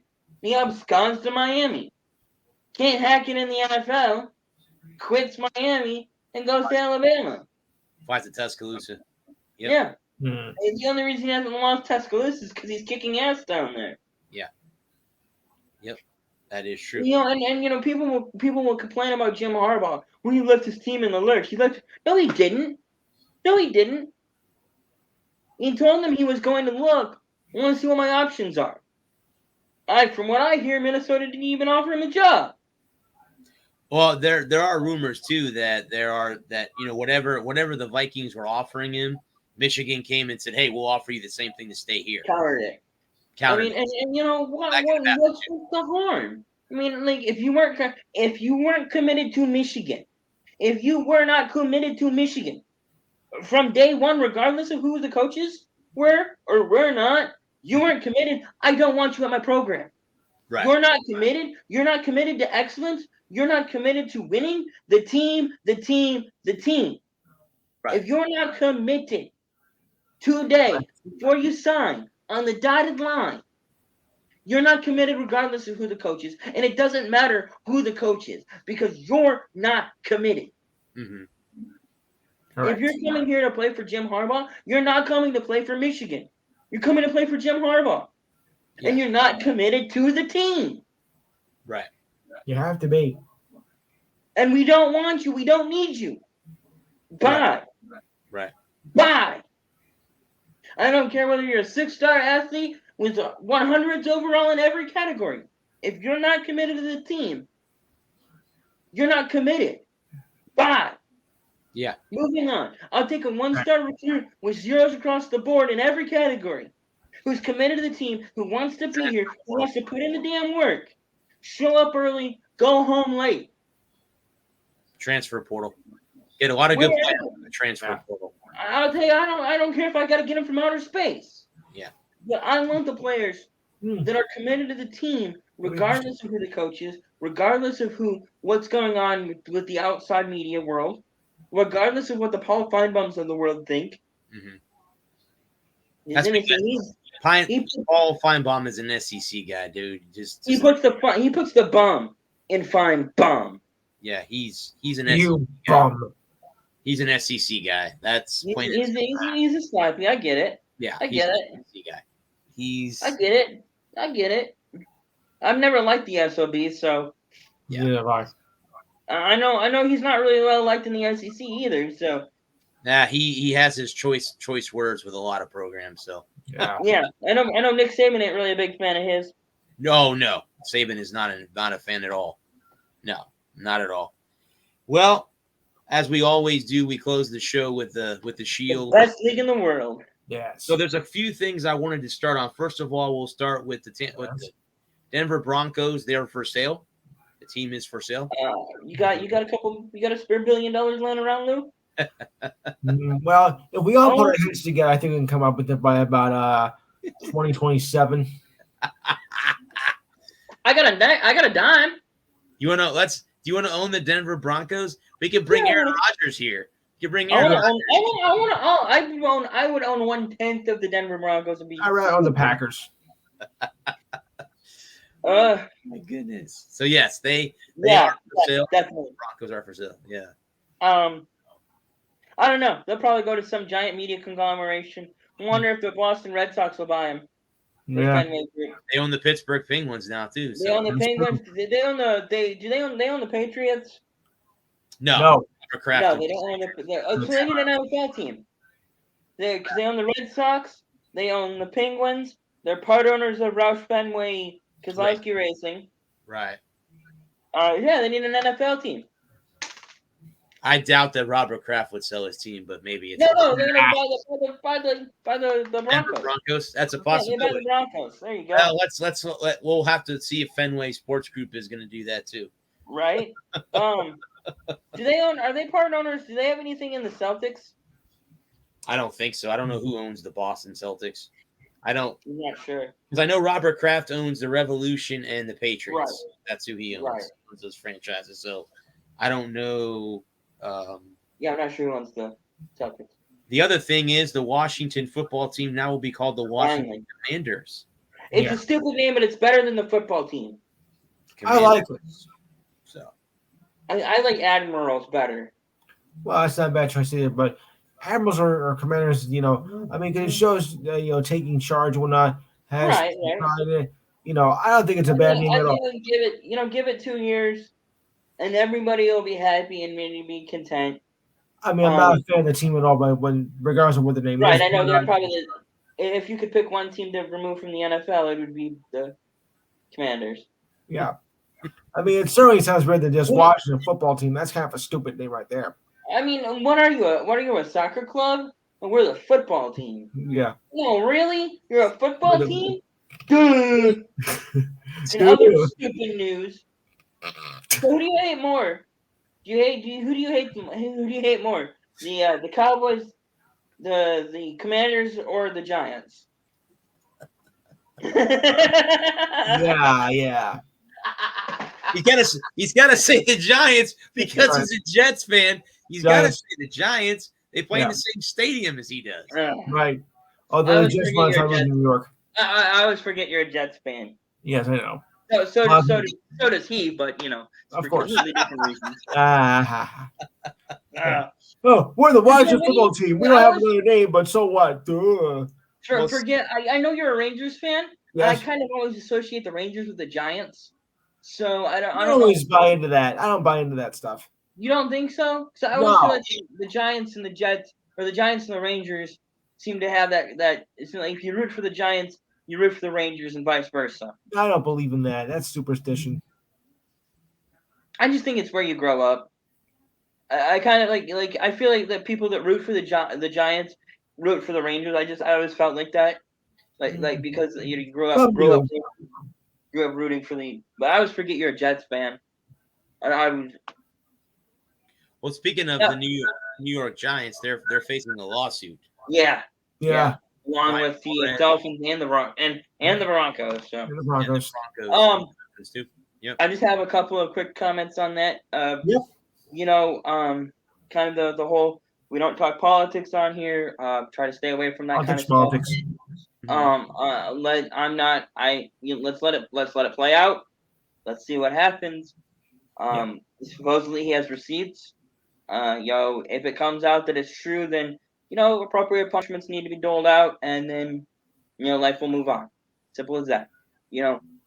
This whole thing about I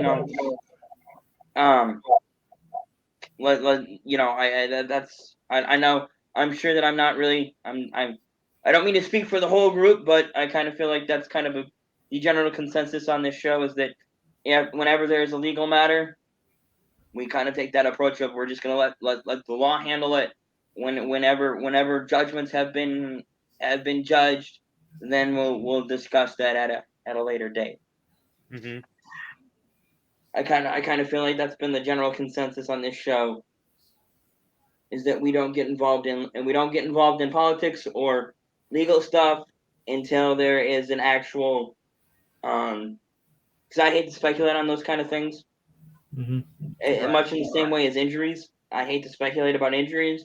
There's a civil. There wouldn't be criminal charges in this case, but there'll be civil charges.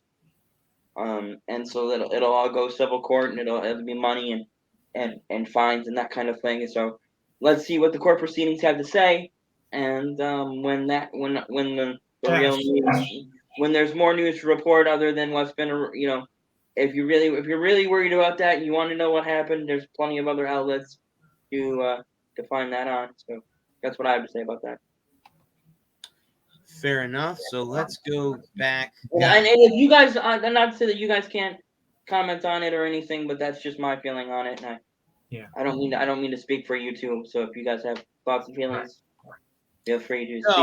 I agree. Obviously, I think the NFL may need to look into maybe updating the Rooney Rule a little bit. We can dip into the Rooney Rule a little bit. I mean, the one show where we were going to dedicate the whole 2 hours to the Rooney Rule kind of went sideways right off the jump. Yes, it did. Right. And I think it worked. I remember that night very well. Yeah. But my thoughts on the Rooney Rule is that it was hackneyed from the jump. Yeah. And that if you're going to bring someone in to be, kind of what I was saying about Jim Harbaugh there and players coming to Michigan, if you're not committed to hiring somebody, why bother interviewing them? If you're only doing it for PR, then don't waste my time. Right. If you're not actually serious about hiring me, don't bother. Don't waste my time. Because at this point, you're just wasting my time. If you're not serious about it, and you're just doing it so that you don't get in trouble, you're wasting my time. And I'm a grown ass man, regardless of my skin color. I'm a grown ass man, and you know, show me the respect that I've earned. And you know, I kind of feel like, you know, it takes away agency from minorities by having this rule in place where you have to interview at least one minority candidate before you can move on to the real coach that you want to hire. Mm-hmm. I mean, you know, the minorities work just as hard as anyone else, and deserve just as many opportunities as anyone else. And by giving them preferential treatment in the hiring process, you taint the pool. And so then people don't want to hire them because it looks like they're only doing it out of pity. Mm-hmm. And out of PR, it looks like a PR stunt instead of a legitimate hire. Right. You know, is it bullshit that Brian Flores got fired? Absolutely. It was stupid and ridiculous. Was. I don't get it. I don't get it, and it has nothing to do with the color of his skin. It has nothing to do with the color of his skin. He could have been purple for all I care. I still would have said it's bullshit. He'd have been white. I still would have said it's bullshit. It's bullshit that he got fired. Yep. It is bullshit. And I don't understand, you know, it's not, you know, it's embarrassing that he gets fired after having back-to-back winning seasons. I mean, it was embarrassing when the Lions fired Jim Caldwell. It was stupid and embarrassing, and they've been punished for it ever since. Yep. Anyway, I don't know if that's worth it. I was, you know, suing the NFL and 3-year teams, you know, it makes any sense about that. But to say that he got fired after having 2 winning seasons, no, there's something wrong with that picture. That was premature. And then trying to bribe him to lose games. Yeah. That's bullshit. Yeah, that's nothing new though. I mean, they've been accused of fixing games for years, and you know, in all sports, baseball, that's been, you know, that was 100 years ago happened there. Some said the NFL was fixed and whatnot. So that's nothing new. Yeah, you know, that those ideas have been around since the beginning of the league. Yeah, right. I mean that's not. Can we talk about championship weekend? Can we talk about some on the yes. Can we talk about how good those games were? Really good football games, man. Yeah. Well, we could start in the AFC Championship game between Cincinnati and the Chiefs. Choke artist. I was sitting at. I really think. Well, I was sitting at. Go ahead. Sorry, No, that's okay. But I was gonna say I was sitting in Outback because that was my mom's favorite restaurant. If you guys don't know, right? The 30th last Sunday has been 1 year since my mom passed away. Oh yeah. Yeah. I texted him. I made sure he's doing okay. I was doing fine, but I appreciate that. But anyway, we were sitting in there watching the Cincinnati Chiefs game, and I was pulling for the Bengals because I picked Cincinnati on the show last week. So I would like to see San Francisco and Cincinnati in kind of the rematch of, you know, when Montana and Boomer Esiason were the quarterbacks for the respective teams. And it was half the bar were Bengals fans. I'm like, oh, my God, look, people are cheering for the Bengals. Who would have thought in 2022 we'd have people cheering loudly for the Cincinnati Bengals? But we did. Yeah. That was a hell of a football game. That AFC Championship game was a hell of, but so was the NFC title game too. It was. I just feel like I feel vindicated. As a sports commentator, because I sat here on this show a year ago almost, and we sat together and we watched the draft together as a show, and fell asleep. I did, but before I fell asleep, you got the coffee. I might get a coffee if we do it again this year, depending on April. Mark that day on your calendar, coffee day, April. Yes. Yeah, whatever that is, depending on what I have going on Friday. Right. I may have to work that. We're launching new product at work, so it's looking like we're going to be working a lot of overtime right now. So if I have to work overtime, I probably will not stay for the whole shebang. So you'll need a coffee for sure. If we are going to stay, I'll make a coffee or two. But in all seriousness, I sat here and I said Jamar Chase is the best player on the board for Cincinnati. And I feel incredibly vindicated. Yeah. Because I said in the moment, almost a year ago, I said that was the best pick of the draft. The best pick of the draft. I could not predict at the time how good it was going to be. But I sat here and I said that was the best pick of the draft. And it turned out to be an incredibly good pick. Mm-hmm. Jamar Chase has made all the difference. Yes, I know the offensive line gave up 9 sacks 2 weeks ago against Tennessee. But they won the game. And that's all that matters. Right. We talk about winning and losing, and we talk about how you're not getting too high, not getting too low. When you win a game, you don't get too high. You lose a game, you don't get too low. Mm-hmm. These are the only games that are, winning and losing actually matters. Yes. Yep. A week 4 loss doesn't matter. A week 6 loss doesn't matter. A week 8 loss doesn't matter. As long as you haven't as long as you've won some games before then, these are the only games where a win or a loss actually really matters. Not to say that you don't want to go out there and try and win every game, but talking about, I was re-listening to the show and listening to my own comments on Urban Meyer, and thinking about him and thinking about that, and thinking about getting, you don't want to get too low, you don't want to get too high, staying even keel and being able to go through the motions. And I think that's why I think the reason why Urban Meyer wasn't able to adjust to the NFL is because he didn't have that emotional experience with the NFL. He didn't experience the NFL, the day-to-day, the daily grind, and I talked about that, but I just wanted to clarify what I was saying. I don't know if I came across as saying what I actually want to say. Is that I think he would have benefited from a year or two as a coordinator, getting the feel of the NFL, getting the feel of how life in the NFL works, and the fact that it's just a job for these guys. It's something it's not all or nothing. In college football, it's life. College football, you up until last year, you're not getting paid for it, so you do it because you want to. In the NFL, you're getting paid for it, so you do it because you have to. This is your job, and as a job, you treat it like a job. Mm-hmm. Right. And so it's, you punch a clock, you clock in, you clock out, and it's work, and you can't get too high, you can't get too low. And it's talking about him getting, I was depressed. Well, it's because you've never done that process in the college football.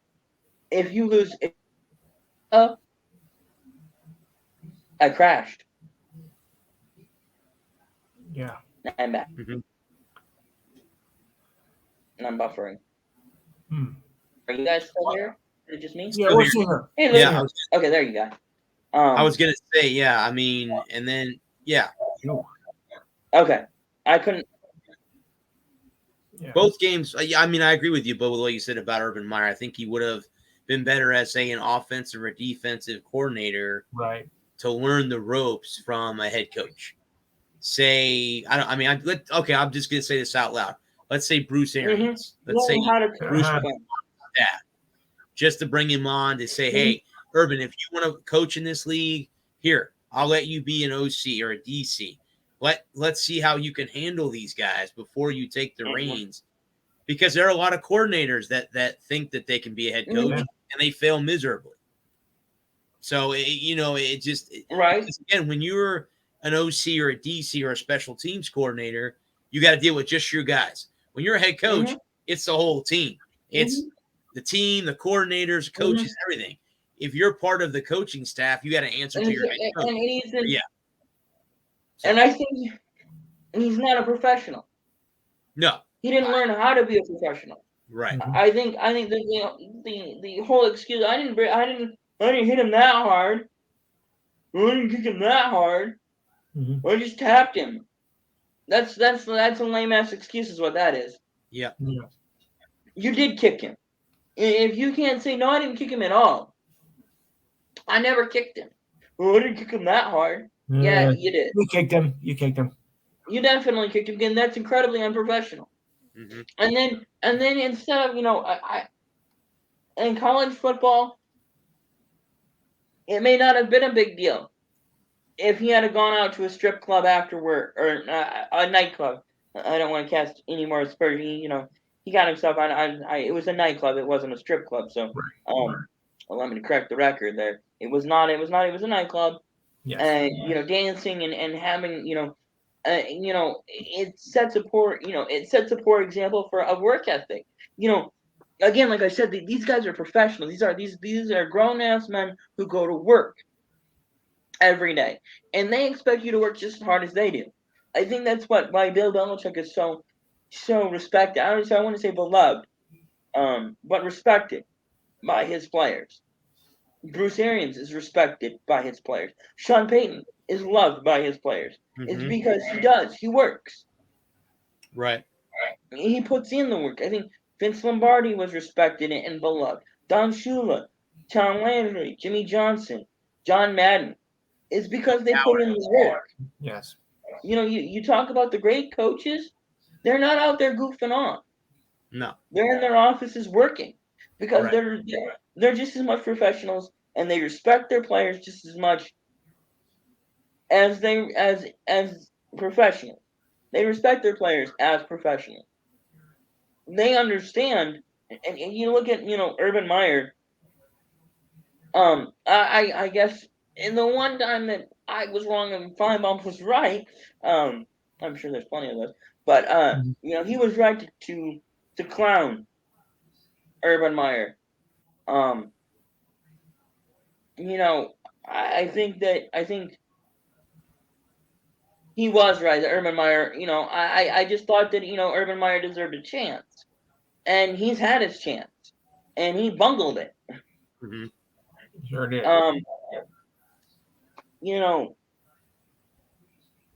It was funny. So to talk about the Rams game as we transition here and I mean that game, the defense showed up when they were supposed to. That defense, but really good. Yeah, fun.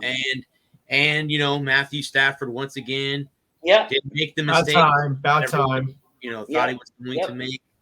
I know he had an interception early in that game, but he got again. They drove down, got the game-winning field goal. They did against the Bucs the same thing they did the previous week. Got it set up, and then Matt Gay hits the game-winning field goal at home, and for the second year in a row, we're going to have the team hosting the Super Bowl. Yep. So now, as of right now, guys, the Rams are 4.5 point favorite with the over/under being 48.5. Only up a point from last week. Okay. Yeah. I thought by now it would be a little bit higher. They opened at 3.5. Yeah, I know. I think it'll come back down. I think it'll probably settle about 3. Okay. I have my 7. And it's 6:30. That's when it kicks off. That's early for a Super Bowl. Yeah, it should kick off about 6:40. Okay.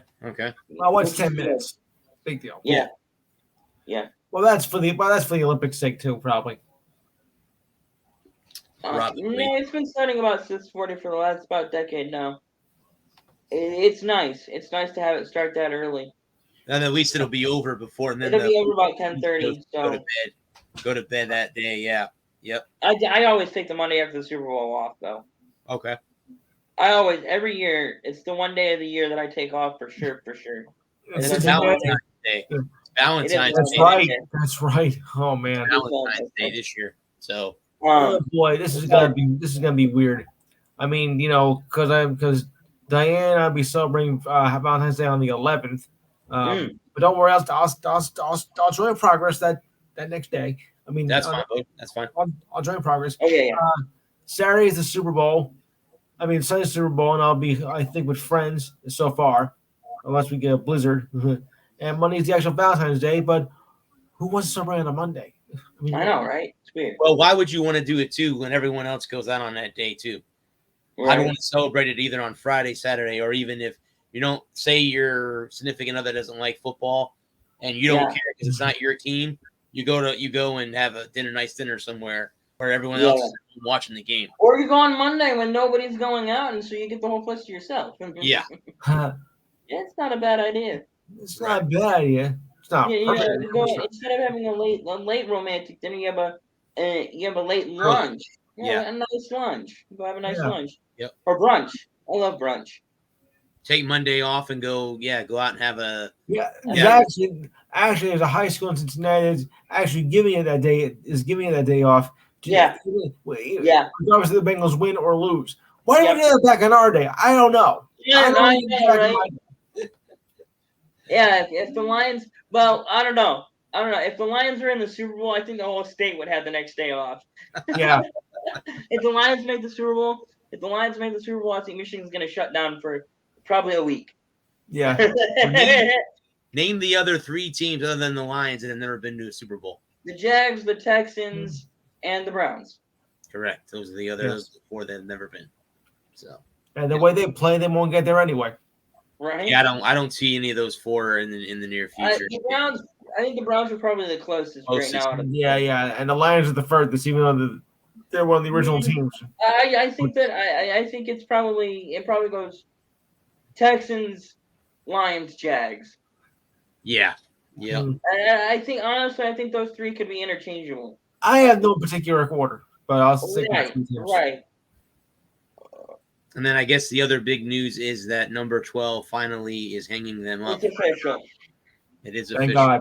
He announced 22 years in the league, 7 Super Bowl championships, 5 Super Bowl MVPs, 3 NFL MVPs.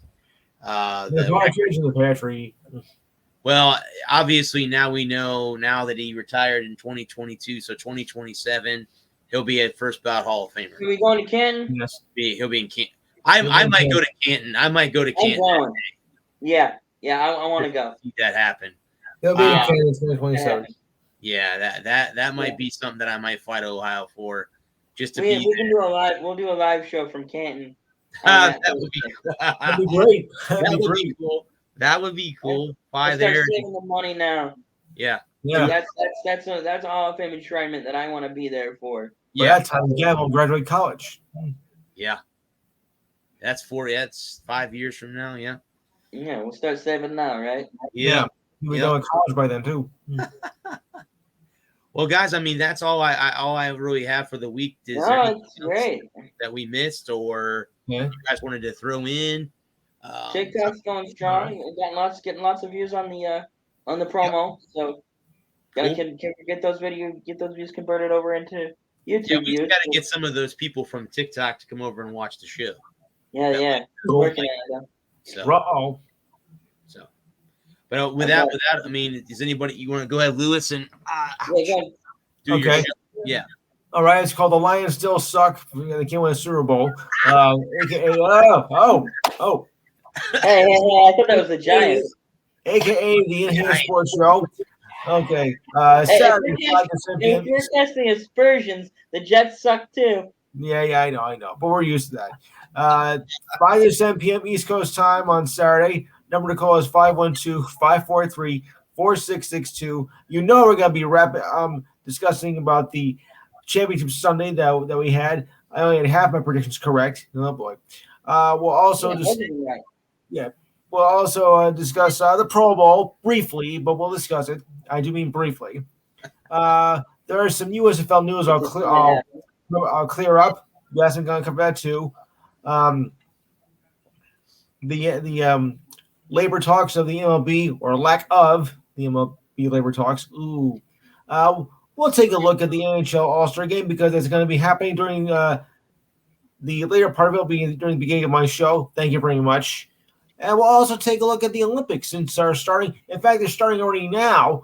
Yes. Even though the opening ceremony is until tomorrow, but I will cover that.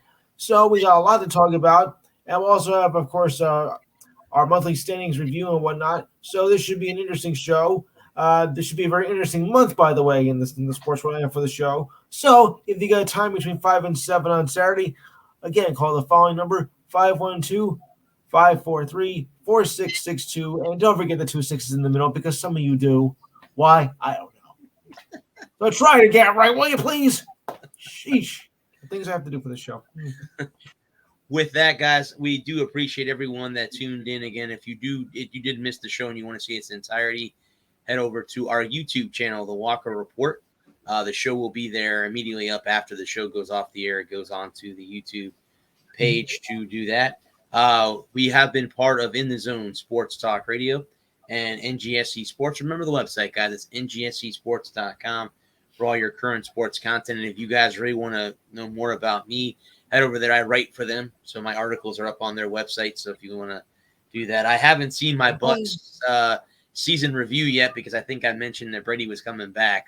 I don't know if Ralph's going to edit that out of there or what. But so anyway, that is that. Yeah, we both thought Brady was coming back. So yep. Yeah. Not alone in there. Lou had that one right. He said Brady was all done. Yeah, we were sponsored by gradingzenspaces.com. Again, thank you to my friend Renee. She's been sponsored since the show started. So back in the old days when the show started a couple of years ago. But again, guys, we will not be here next Thursday. We're going to have a Friday show. So it'll be Friday the 11th, not the 10th. I have a friend in town that the only day that she can see me is on the 10th. So I have already cleared it with my 2 co-hosts. We're going to have, and the show will be on from 9 to 11, not 8 to 10. We're going to go on an hour later at 9 to 11. So we're going to do a kind of later show on a Friday night. So if you guys happen to be home, whether it's snowing or raining or whatever, or you're just both, hop on. We'll be on here from 9 to 11 next Friday. Yep. Probably be a pretty Super Bowl heavy show. So yeah, it'll be a big NFL show. Super Bowl happening that Sunday. We'll go back and talk about, the Olympics. We'll talk about the NASCAR race that's happening this weekend. We can talk about all that stuff as well. If anything else pops up with coaching hires and all that stuff, we'll talk about that as well. But again, guys, anything else interesting we see, we'll bring it up. We do love everyone again that tunes in, whether you come on through Facebook or you watch the show later on YouTube. We do appreciate everyone. Until then, guys, this has been the Walker Report. I am the sports nerd, Bradley Walker. Until next Friday from 9 to 11, peace. Bye, folks.